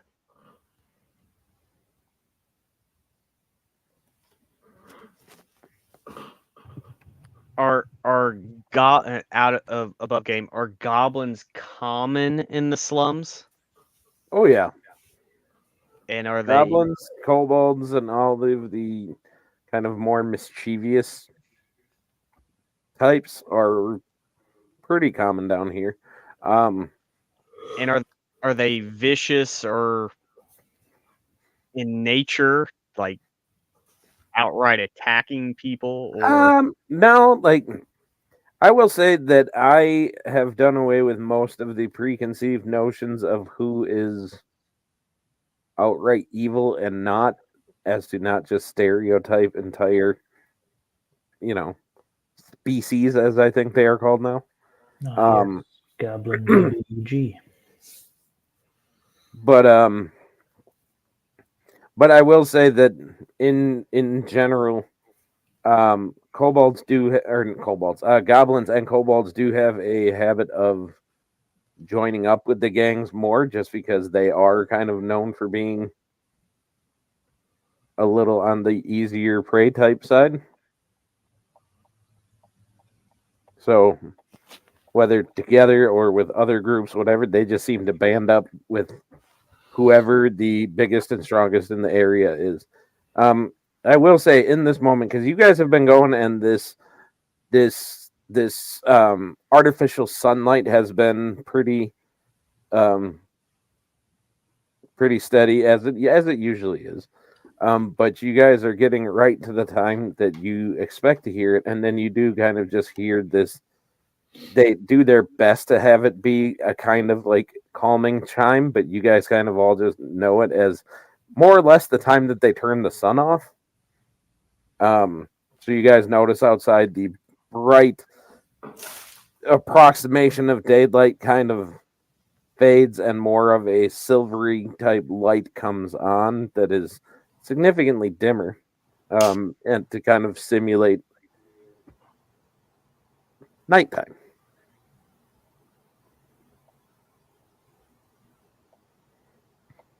And this is all a very familiar thing. You guys have experienced this most of your lives, so it's just part of the day. Do we want to continue on? I'm gonna try to climb up. You said the schoolhouse has a way to the top if you're brave enough. Was your If you're brave and acrobatic enough. The alt tab over here. I alt tab to the wrong screen. Cool. I'll try to climb up too. All right. Linnea, do you say? I say Go like, ahead. I'm here for when you fall. Could I use athletics instead? I like how you say when you fall. You can use the athletics to jump, but there's going to be an acrobatic part to this. Okay, so do you just want me to roll both? Sure. So as you guys walk into this burned out old school, you see, because it's a bigger structure, that you can tell there were multiple classes, not like the classic one-room schoolhouse, right? This building was a little bigger, and similar to the library, you can see where there is this second floor kind of, I guess you could call it balcony, where they had more, kind of bookshelves on their own, and just areas where smaller learning groups would happen. But the stairs are broken out, and so you see this area where, yeah, you're going to have to jump to try to get across it. And on the other side, it doesn't look 100% stable. I got a 23 for athletic and a I'm sorry, not athletic. A 23 for strength. Yeah, that would be athletics. Yep. I'm realizing 23 for athletic and a 13 for acrobatic. Okay. So, Ori, because Linnea, did you go with them, or did you just say you're there for when they fall? Oh, I'm on the ground watching them go up. Okay. So you see Zaltarek go up, and you see him kind of gauging the jump, and he kind of sits there, and you see him jump, and he lands, and you just see what he lands on, the structure just starts shaking, and you see him try to save it before ending up just falling right back and kind of falling off of this thing. And Zaltarek, you are going to take that would be 3 bludgeoning damage from the fall. You chalk it up to that hammer, the kind of, the extra weight of the hammer, just kind of threw you off a little bit. I guess I'm gonna get off the ground and just. I can cure your wounds if you'd like. Something this little needs no assistance. Thank you for the offer, though. Let me show you how it's done. And I rolled a nat 1 on my athletics. So and then you a guys, 9 on my acrobatics. I was gonna say, so you see, or you gotta sit there. Let me show you how it's done. And like as he goes to jump off, like the foot that he plants on, the stair just kind of like breaks under him, and he just like face first. You're gonna take 6 points of fall damage. So you go just like literally face first, like straight down, and just like you like look, and there's like in this like ash and dust, there's your perfect face print, just like right there. His face is like jet black now. Can I cast Cure Wounds on him? Because 6 is a lot. I'm okay. Cure Wounds is pretty healthy for that. I'll say let him fail a couple more times because that's a real possibility. I will get up. I'd like to ask how big is Luna?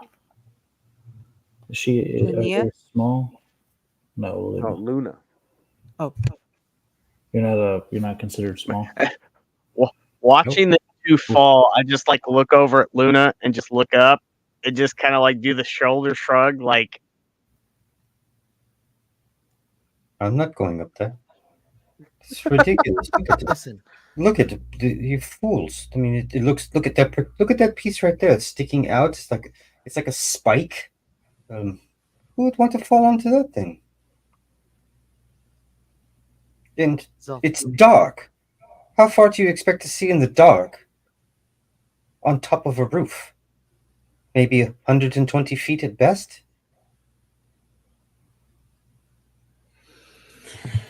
I can't see 120 feet, but I can see in the dark.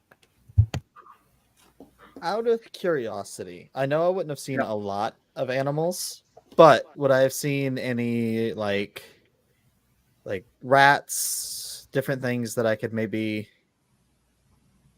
shape into? Because I know that I wouldn't have seen a lot, but I'm familiar with. Yes, many different absolutely. types. They're in. Okay, so animals that you would have seen in the slums do include rats. There have been plenty of cats that go running around. You have seen more. There have been a solid mix of both the Mopoc types and actual raccoons. There have been, there are dogs every once in a while. And I will say this: if you wild shape into something that doesn't have any real combat potential, like a mouse or an owl, I consider that a free use of your wild shape. Like, okay, like is it that or like a little songbird that can't do anything, even though you can't do that yet because no fly speed yet. Yeah, I can't fly yet. But like something like that. That is just that to me is like Druid 101, and that does not use your wild shape, but you can't do it. Okay. Could I wild shape into? Oh, I'll tell Zulthur. I can turn into a small mouse if you can try to like gently toss me up. Don't do it too hard. When that conversation goes past, I was looking at the door to like, because all the racket to see if like I don't know the goblins or whatever say. When I hear gently throw me, I'm like, oh, this should be good now. that pulls the attention over. No, like, I am no longer paying attention to the door. I am watching this. Okay, yes, hang on. Yes. If Lily. he does that, can I cast Featherfall to ensure that he doesn't like ground too hard? Don't worry, I got myself covered. All I right. can control the wind myself. Yeah, that is a good thought. Thank you. I'm Luna, so I can Luna cast it sits there and just myself. pulls out this like little bag of probably stale popcorn and is just watching this with amusement. So, would you like to attempt to toss me up, and I'll see what I can see? So, to be clear, you would like me to toss you onto balcony we were just trying to get to, or you just want me to Yes. toss you in air and hope for best? Aim for the balcony, please. Aim for wall on balcony. Got it. Understood. Yes. Try to get me up top. Yes. I'm I'm and then sorry. with like a little, like a this snap, visual. with like a little snap, Yes. I'll just poof into a tiny little white furred mouse. It's Okay. like the same color as my hair. Like 1 hit point, but there you go. Yep. You are now mouse. Yes. Send the mouse into the stratosphere so they can touch their external lights that blink. And I can't talk to you. I can only squeak like a mouse. Good. So I'm just gonna keep squeaking at They you. can't talk back. Maybe we should keep him in this form. There's Out of so a jar. many ways that this could go. Is there a Sure. jar around? I would like to Alright. keep him in a jar. Yes. Yes, Lily. That is exactly. How does Linnea feel when you see this cute little white mouse just Like that. Wasn't Luna trying to eat mice or bugs too? Weed rat stew. Squeak. Squeak. Squeak. all right? Squeaking or squeaky McSqueakins. All right. So give me an athletics check with advantage. Because one can still be a thing, and if that happens, You Gronk. I was gonna say you Gronk spike the shit out of him. I misunderstood what you were saying. That's a nat 20 for a 26. Okay, so he chucks you up. Okay, he chucks you up hard enough that you hit the wall, but not hard enough to do damage. But you definitely do hit the wall, and you're just kind of like, Goal! I bamf back to like normal form. Perfect throw. wunderbar. I do Now- what I can. Don't expect now it that all I'm- the time. Now that I'm up here, can I like look around? Like since I'm now up top, what am I able to spot from up here? Yeah, sure. Give me a general perception check, just for the area that you are in right away.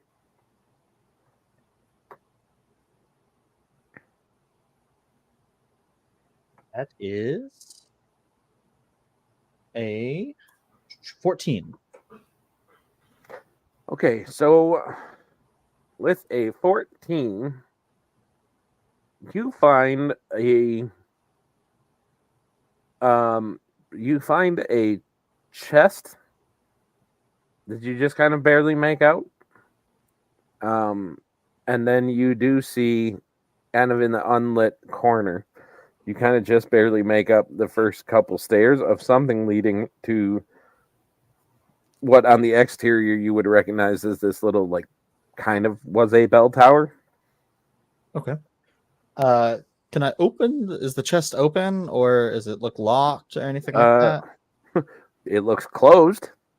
Can I try don't to know how open? one looks locked, but it looks closed. Well, if there's a giant lock on the outside of it, I don't. I mean, know. yeah, you see a lock, but okay, so you go to try to open it, Mhm. and it is definitely it is locked. Okay. It is every bit as locked as it looked. It's a mimic. It eats you. There's a locked chest up here. Unfortunately, this is not my expertise. Could what should we do? Should I try to push it off? Are you still in? Are Off you the still in balcony? mouse form? No, he So said I bamf back. Oh, he okay. he poofed right back. Now Bring I it- will say I do think Featherfall applies to objects too, doesn't it? Or does it have to be something living? Bring it to the Says- edge. I will catch it. It Oh, says up yes, to 5 please. falling creatures. Okay. So, I take 3 steps back. yeah, I think it's only creature. No, I think if I had levitate, but I don't have levitate yet. Okay, so you kind of shove this chest over to the edge, and you guys hear this. How big is this Hey, chest? Hold on a second. It's about 2 feet by about Is- 3.5 feet is- by about 2 feet. Is there a Oh, basement this to too? where we're at, or is this the ground floor? You guys cannot tell, but it seems pretty sturdy where you're standing. All right, guys, I'm gonna get under there. I'm gonna get under where I see it starting to kind of come off the edge. I'm gonna just. Ori, what's the distance between this object and Stonefist's head? How high up are we? I was just gonna push it onto the ground and see if we could just shatter the chest. About to hit the top of his head, probably about 10, 11 feet. Ooh, that's really big. Yeah, just let it hit the Ori? ground. Ori, Yes. hello. I like this. Yes. Skykeeper boy, man, human, Yes, frail what can I thing. Fact of the matter is, if there's anything inside of it that's breakable, then you push it off, and this rather large individual decides that he cannot carry it or catch it, or decides at the last moment to step out of the way and not be crushed by it. It may break whatever's inside. I think it would be most appropriate if you were to, I don't know, check in your backpack to see if you have any rope. I do have some rope. We could try to Oh, rope it down, it's but probably- I don't know that. Probably about 50 feet. I don't know that I have the strength to pulley this thing down. Well, the I good will- thing is that you don't need the strength to pull it down, because we're going to go ahead and use something called our ability to think our way out of a situation. Yes. I'm So not the- much of a thinker. I think Okay, what he well, means is all you we're need going to to do is- climb the rope. is to Daniel, hold secure up. the rope. All you let need to Ken do do is his simply secure the rope to. Does it have handles? It's a large chest. It must have Yes. handles. People have to pick Here, it up. so? Yes. And then you will tie it. And when you've knotted it once, I would request that you knot it twice. And then if you can do it one, two, thrice, just in case. And then all you're going to do is walk over to an area in which you believe that there is a secure, handrail, somewhere you can loop the rest of the rope over, and then toss the rope down to our large barbarian friend. All right. Let me see what I can find. I'll try to tie 3 knots onto one of the handles, And I will say that's easy enough. You go ahead and do that. and then I'll find something relatively secure. You do see that there are these kind of rafters that are above you that seem like they are still, and I mean the outside seems charred, but if you kind of give them a little poke, it seems like they're still pretty sturdy. Okay, I'll throw it over and then drop the rest down to Mr. Zothric. All right. Stonefist, would you like some popcorn? So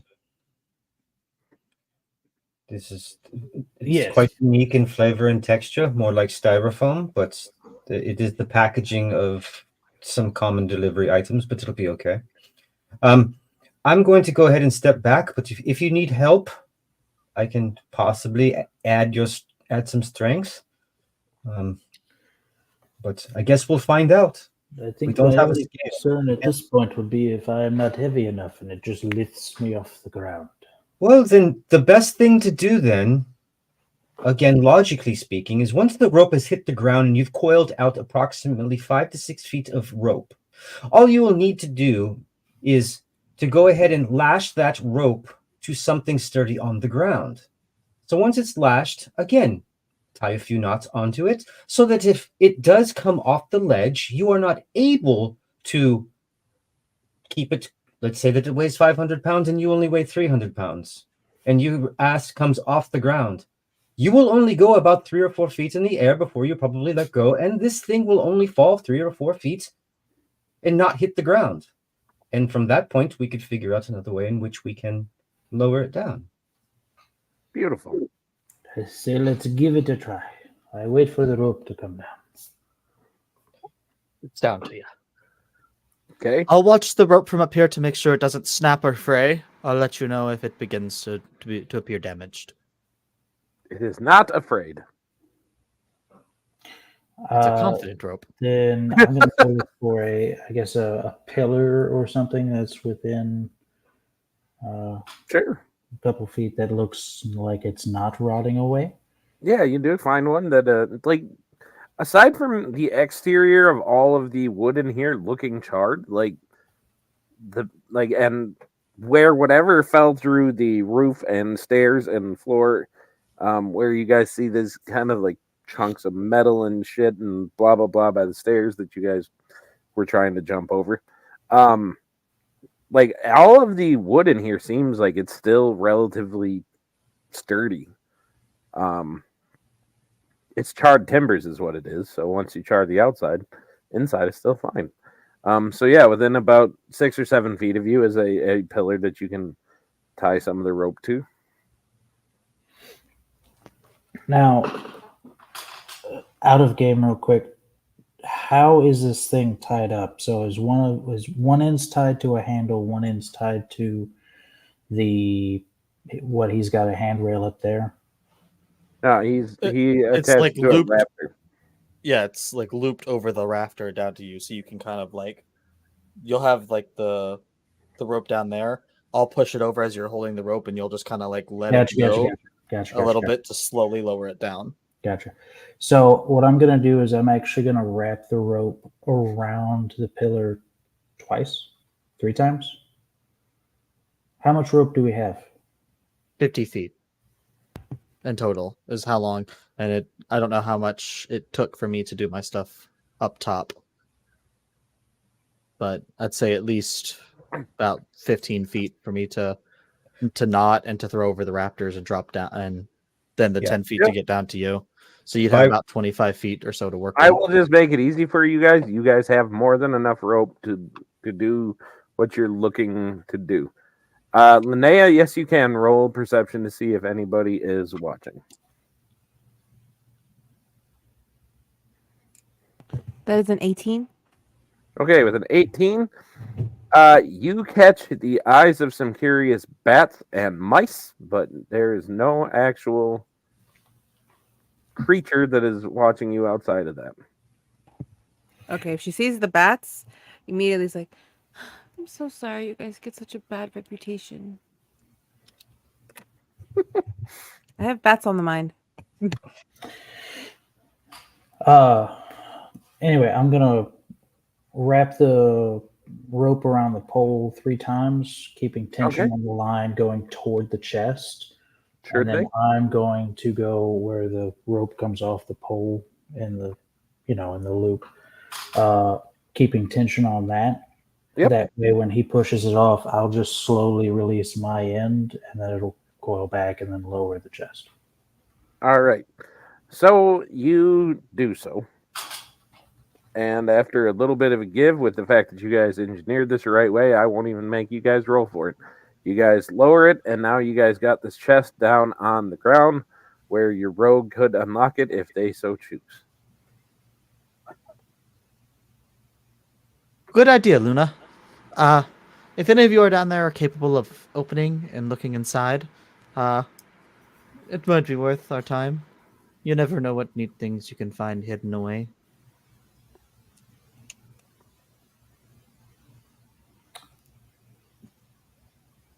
All right, Luna, are you doing that, or are you disinclined to acquiesce to their request?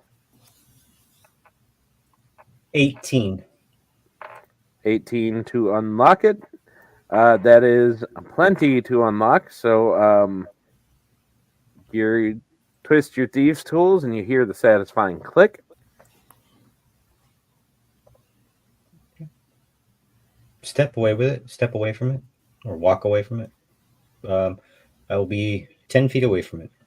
Okay. So it's unlocked. I guess if he's stepping away from it, I will walk up and crack the latch and slowly open. So as it opens, you get a face full of dust, but that's about it. Nothing really happens. It's just from all the dust being jostled around from it being moved and lowered and everything. But you look down in it, and it seems to be empty. Give me a perception check real quick.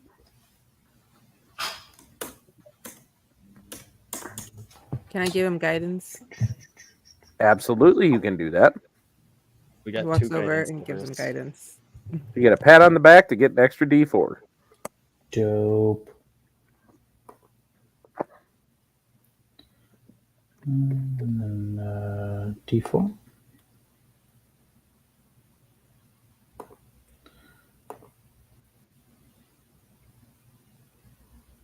And 18. Okay. So with an 18, you look at it and kind of sad about the fact that you guys did all that work for it just to be empty. And then you kind of like look inside and look outside and look inside and look outside. And the inside doesn't seem to be as deep as it should be. I guess I will cautiously. I will cautiously see if it is a false bottom. Okay, how are you doing that? Carefully Describe to reaching me. my hand in. Okay. Feeling I mean, you feel a bottom. It's definitely there. I'm feeling. You said it looks deeper on the outside than it is on the inside. Mm-hmm. Yeah, I'm seeing if there's a way to lift up the Ah. bottom that's there or move it in any way. Okay. I will say none that is just apparent to the naked eye. None that is apparent to the naked eye. Like you're not seeing any kind of a lifting point or anything like that. Can I flip the chest upside down? Sure. All right, I will tip it on its side first, and then slowly tip it upside down. What is your passive perception? My passive is And Luna, what is your passive perception? 12. All my passives are 15 straights. Okay. So Luna, you pick up on this. Even being closer though, Zeltheric, you don't. You think you hear the sound of something shuffling around on the inside of that chest, like as he flips it over, like it's moving to one side. Like there's stuff in it. Oh. And there's nothing. He didn't see anything visible on the bottom to open it up. Mm-mm. Guys, this is particularly weird. The chest is deeper on the outside than it is on the inside, but there is nothing physically here for me to be able to lift or remove what appears to be the bottom of the chest. Could a bug fit?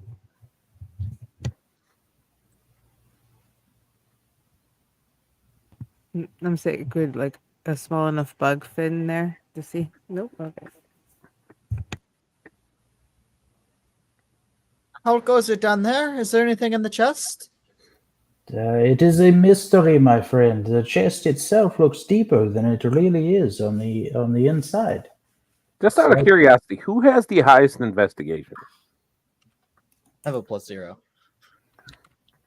I have a 1. I have a +0. Linnea. Linnea? Linnea. What about Luna? What does Luna got? Well, it would be only a 5. Oh, Luna's got the highest. +5? Yes.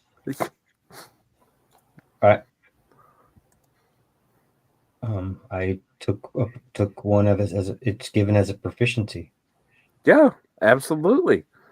So, I'll just say, somebody investigating this thing further would help. I rolled a nat 20 for that investigation, so Okay, so 23. So you kind of come up there, and as you're looking over, you see these two little buttons that look like they're almost hidden, like they're supposed to look like bolt heads, like screw heads or something like that. But you notice that there's just a slight crease around them that makes it look like something can push them in. All right, so Linnea would notice this and kind of like, what's that? And then she'd just press it. Oh, We're all dead. Make a dex save for me. Do I have to as well? Because I'm standing there. She is standing right in front of it as she pushes it, so Dexterity save 3. Ooh, that's a 6. okay.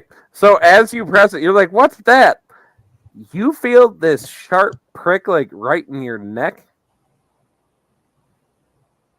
and you just straight up go unconscious. Tradition. Like you are just like knocked the fuck out. Not sleeping, just straight up unconscious. Did I see it come from the chest? With a passive perception of 12? Nope. Is the Guys, I needle had a- still in her neck? Huh? Is the needle still in her neck, like the dart? Yeah, you see this like fine little like needle. And gonna- for the next 2 minutes, she is just knocked the fuck out. I'm gonna pull the dart out Okay. and wrap it in a cloth I have, dirty napkin or something, and put it in my bag. In a napkin. What am I? I put it in a pouch. No, that's going to be great when you go to reach into your bag later and you're just like, ow, what the fuck? Oh. But anyway, all right. But with that, so like Linnea is currently just, you guys haven't seen an elf sleep before, but that's kind of what it looks like. Does anybody, I will say before we resolve that, does anybody react to that? Absolutely. I know I would if no one else has anything they're going to do. I have a premonition that the chest might be trapped. Um, I'm getting a vision. The world's Proceed worst with caution. psychic. Is this what you call a premonition? You see something happen, and then all of a sudden, It's I 5 see o'clock. vision. I'll look over the balcony now down at them because at this time I've just been still like looking around the room, just listening to them talk down there. I'll look down. Oh, unfortunate. Is she breathing? Oh, dude, that line was unfortunate. Is she breathing? That's beautiful. Has anyone checked? She is breathing. She's Still breathing. Good. breathing. Looking in the chest. Has the compartment opened yet? It has. And I will just say, or Setheric, go for it if you're doing something. I was gonna just pick Linnea off the ground and like sit her up against the pole that I Okay. use. Okay. That way she's not just laying there unconscious on the ground. So you prop her up and kind of like just trim her up a little bit and just wipe the drool off of her. Yeah. Like, there you go. Perfect. Reach in the bag for a napkin, accidentally poke her with the needle again. Oh shit! Fuck! Double knocked out. She looks kind of like the gentleman that was in the Cloud9 earlier. I think his name is Bernie or something like that. You prop her up and put the soda can in her hand. And Uncle Bernie. I spent a weekend at his place one time. Oh It man, I was have an heard eventful stories of Uncle Bernie. Let me tell you what.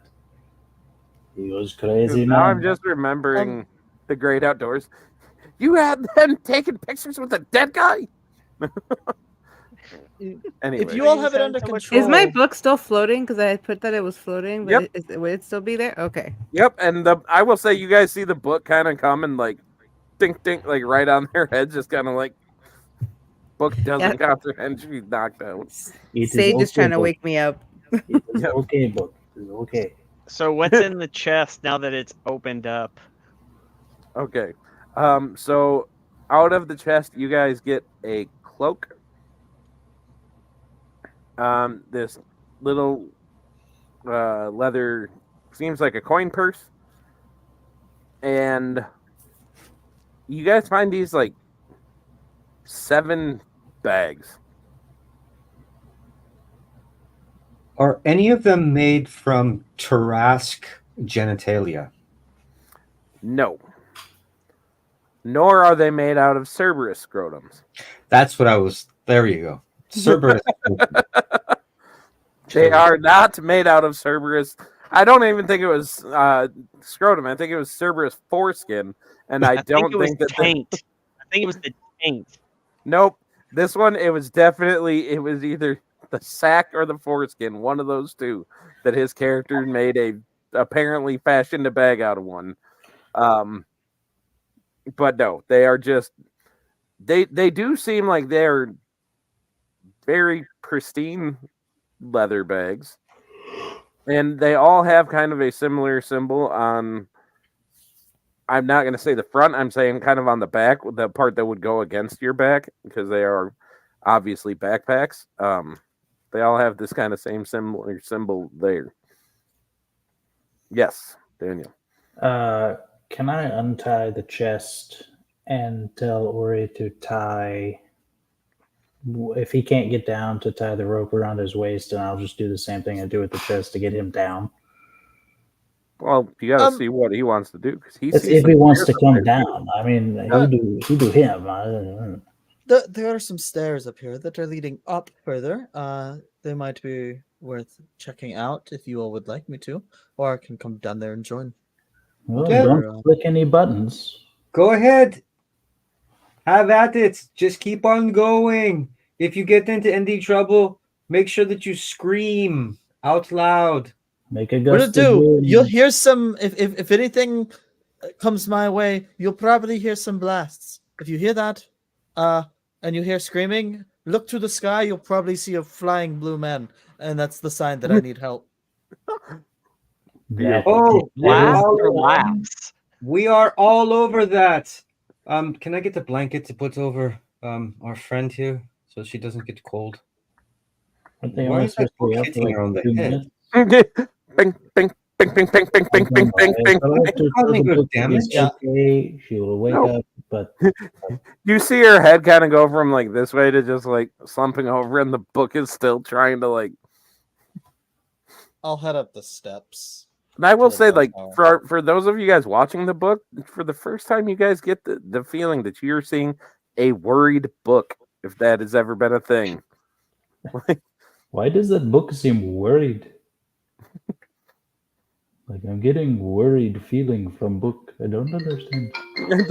Hopefully, it your doesn't have accent, intrusive. your accent is changing from Russian to like. No, my name is Jeff from call center. How may I help you today? Get a hold of your accent, man. I'm Keep it in trying. one lane. All right. head.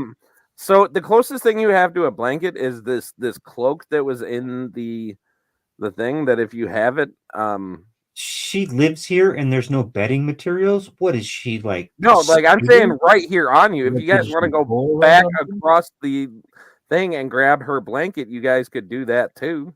Well, I think We're she- not at the house anymore. I don't know when she's coming back to life. Yeah. So I think we need to take her to safety. I mean, that's what I would do. I will I'm not say, strong like, enough to carry her, but as you guys are talking about this, enough time, like she just kind of starts to flutter, like her eyes flutter open a little bit, and just.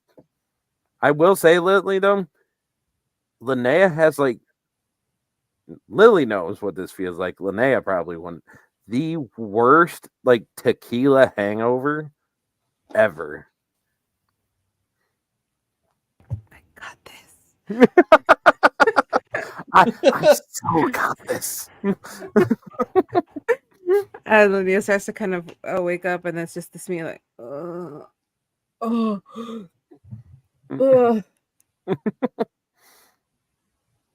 Miss is gonna kill you all. I'm so sorry. Oh. And she's What just like kind of dry time? heaving down, like head down, almost between like dry heaving. Ugh.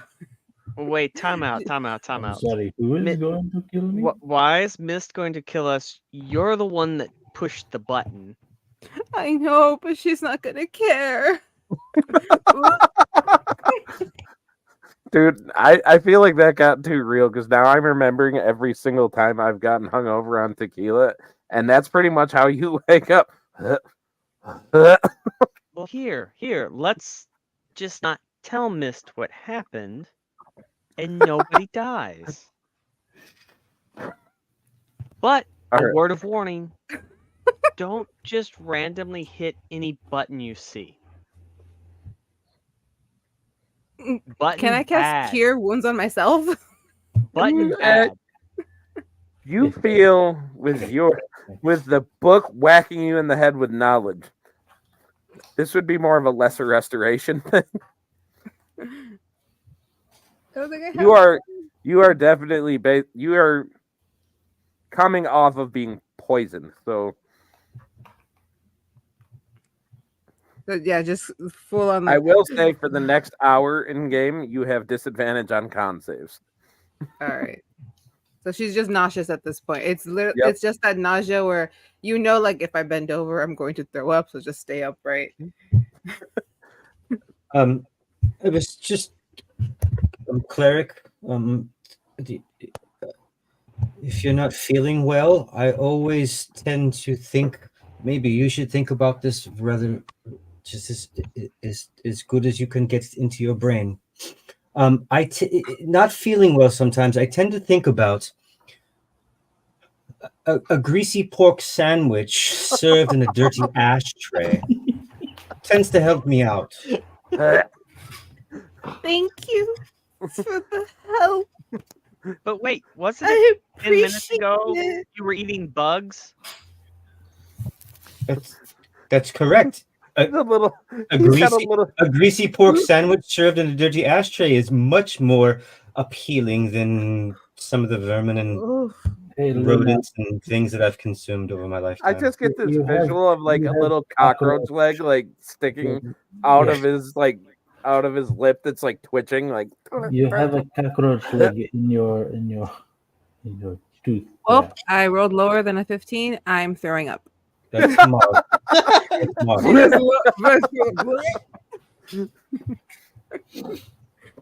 After she's done, you'll see the book kind of like rubbing her back.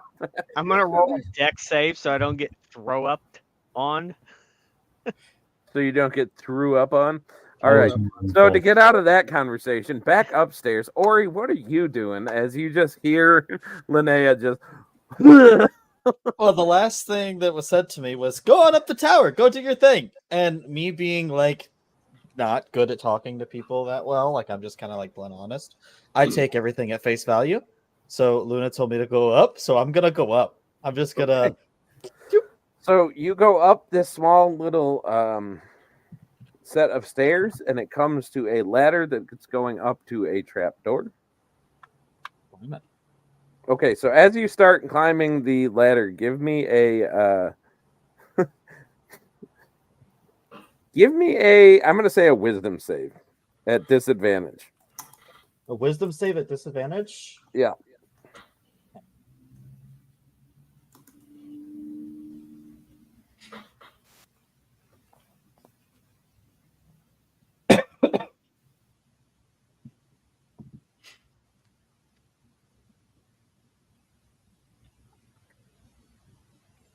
What you got for me? First one was a no, it's a 10. A 10? All right. So as you're climbing into the darkness in this ladder, you start to hear fluttering and you get stuff flying at you, and you guys down there hear Ori screaming like a little girl as a swarm of bats just comes flying down and kind of flies out the roof, and just Ori, you are sitting there clutching this ladder like trying to pretend that you didn't just scream like a 4-year-old girl. Man, this ladder sure is creaking really, really loudly. They should really look into replacing these. Just kind of like shakily continue to keep going. Okay. And you get up there, and yeah, the trap door is, you kind of push on a little, like it's open, like, or it's able to be opened. I'll say it that way. Okay, so I'll push open and climb up. Is there anything up here with me, or is it just an empty bell tower? So you get up there, and like up in the rafters, because this bell tower kind of comes up to to a point. You see some bats, and you just kind of give them like the side eye, like fuckers. But no, that's pretty much all that's up there with you. Okay. Looking out, do I notice anything like towards the area that we were heading to, or Okay, back from where so we came? yeah, so you kind of take a moment to just kind of take in what this is the closest thing to beauty that you've seen down in the slums, of just like all the different lights, and you kind of like look up the like I said, this kind of spiral structure, and you just kind of see all the lights, and you just kind of take a moment to be like, man, that's kind of cool. And then you look towards where you were going, towards the scrapyard, and it's all pretty dark except for you do see just this flickering deep inside the scrapyard. And you see some shadows kind of that seem to almost be dancing around the fire a little bit. And that kind of would catch your attention as something that's not supposed to be there. Using my star map, since they can be used as navigators tools, can I make note of roughly the direction and distance of where those where the light and the shadows are? Yeah, you would estimate it to be about maybe 650 yards into the scrap heap, which, looking at it, it's like, man, that's going to be kind of a trek. Okay. Well, with that, then I'll head back down. But right before I head back down, I'll pause for a second, look back out, and I'll just kind of mumble, although this beauty is something to appreciate, it is a crime that they hide the true stars from us down here. And I'll just sigh and slide my way back down the ladder. One more bat kind of comes and like flies right next to you as you slide back down. I just eyeball it. I move my hand and debate shocking grasping it, but I decide not to. All right. And I'll head back down to the balcony and ask Zalthric if he could assist me with using the rope to get down. Yeah, I'm gonna oblige. I'll just pull the end of the rope up to him because I guess it's hooked over the balcony, so I'll just pull until he gets up to it. Let him tie it on, and then do the same thing I did with the chest. Let him jump off. All right. So out of curiosity, do any of you guys actually have identify as a spell? Okay. Would Linnea be taking the time to identify said items? Well, yeah, she could take the time. She's just like kind of half doing it. So she's not feeling very well right now. Okay. So what you identify in this thing, you identify the cloak as a cloak of elven kind, because I like to hand those out early. In the bag, you have 10. I think they're in there as earrings of whisper, or minor earrings of whisper, or something like that. They are the earrings that you guys got last campaign that I believe in also sharing in everyone, because they're just easier and make stuff easier for you guys to do. I will say, if it says that it requires attunement, it doesn't. I just didn't take the time to make it myself. I'd use somebody else's item. So ignore attunement if that's a thing. And then the bags, the 7 bags that you find, are all the collective cachet, which means basically the shared bag of holding. Because I also believe in giving those out really quick. It's 1 bag of holding or 7 bags of holding? 7. It's just so the collective cachet is just a little different, where basically it's a bag of holding with 2 compartments, right? One of which is your own, but then the front pouch. So it's like, in this particular setting, especially, picture a backpack with kind of the front compartment, back compartment, right? like back compartment, that's yours. That stays to yours. Like you still get just your normal, like what is the normal bag of holding, like 50 square feet or whatever it is. Like, that's what the back one is. Front one is more of an indefinite space, but it is where you put stuff that anybody can reach in and get if they want to go for it. How much was in the coin purse? The coin purse was the earrings. Oh, okay. I will say too, I'm typing everything that we got from that out in the quest portal campaign notes party inventory. Beautiful. Okay, so Linnea would start not yelling it out, but just kind of looking at it. Is there anyone around? Anyone would be close by, so she could like relay it. Standing next to her. All I right. would have made my way over once I'm back down. All right, so she's like, all right, just don't let me throw up on anything. It's a cloak of elven kind. I'd like to have a reaction ooh. ready where if it looks like she's gonna throw up, I'm just gonna yank it out of the way. I'm There- rolling for the throw up, so I'll do it. So she tells you about the cloak, the earrings, and then she just is like, and I believe these. I don't know what they're bags of holding. I'm just really. Damn it! I threw up. I yanked the cloak. You I yanked yanked. the items. I yanked the items. I was gonna say, so she takes this bag and she's about to throw up into it, and you just kind of like move it so it's just on the floor instead. And you're That one's this- hers. this- Hers. Not the bag, the stuff. yeah. She was about to throw up in. Dude, that would have been great. She throws up in the bag, and then the first time y'all reach in there, it's just oh. That or we just dump it out on somebody. But no, No, you saved it. the bag goes with the cloak. Gotcha. So- what was the what were the earrings? The earrings of message? Yeah. Of whisper. Or no, I think message might be it. It's one of those two.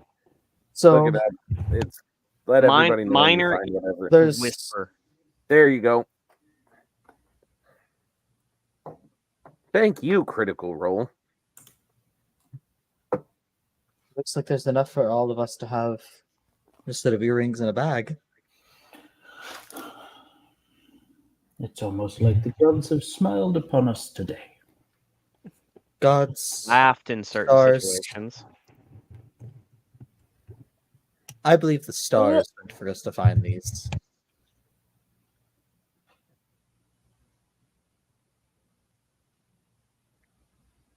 You think But- the stars could make this go away?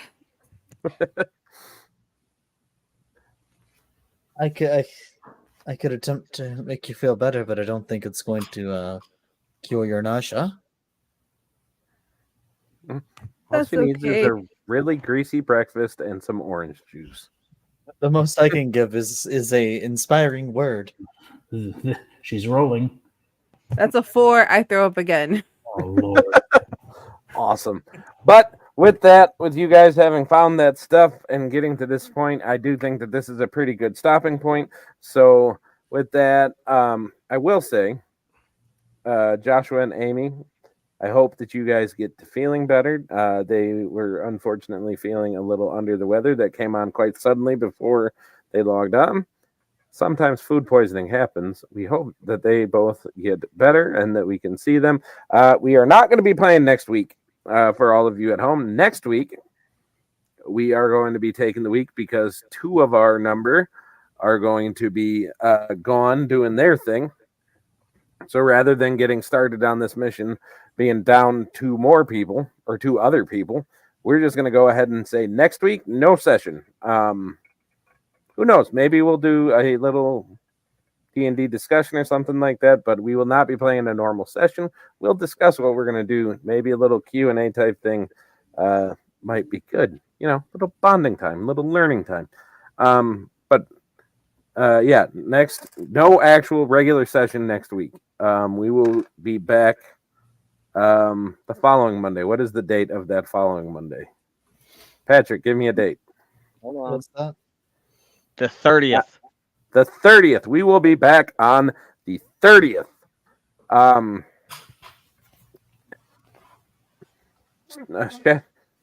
Shattered Sky comes out that day for Starfield. Or Shattered Space. Shattered Space. Yeah. But anyway. No Man's Sky is better. Whatever. But this is usually the time at the end of the night where I point you towards the other stuff that the Nexus does. So I will say you guys can tune in here on Wednesdays to see Mr. Moore Drunken Blade DMing me and Lily and Patrick, along with Joshua and Pandora. And who am I missing? I'm forgetting. Am Charles. Charles! Fuck! Why do I forget Charles? I feel so bad. It's because he doesn't talk enough. That's why. You don't let him talk. Who are you talking about?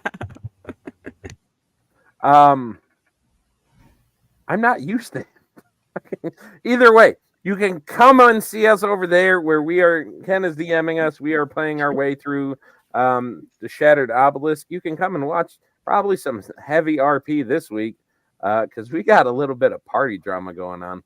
It's a good He said time. he's going to cry. Ken did say he's going to cry. I'm looking forward to it. But you can come see us there. And then every other Friday, so not this coming Friday, but the Friday after, you can come back to the Nexus to watch us play Golden Ghost if you're into a pirate campaign. We got a little something for everybody. So with that, does anybody else have anything going on that you guys want to share here in the Nexus? Anything? Lily, what do you got? Just that my stream is back on regular schedule for Tuesdays, Thursdays, and Fridays. If anyone wants to see me attempt to play video games, I never play them well, and you can tell. I do got to say, I have tuned into a couple of them. She has always a good time to watch. I'll say it that way. I'm funny when I'm mad. I don't know. Yeah. But what is the channel that you do your stuff on? That's on your Twitch, right? Yeah, it's right beneath here. It's Lady Lily There of you La La go. Land. Beautiful. And you can go check her Twitch out. For all the rest of our stuff on the Nexus, you can come here on YouTube or over on Twitch at the Clockwork Nexus. With that, I think that is the end of a session. Good first session, guys. I appreciate all you guys. And like I said, Amy and Joshua, I hope you guys feel better, and we will see you guys next week. But without further ado, that is us for the evening. We will see you guys in 2 weeks from today. That one.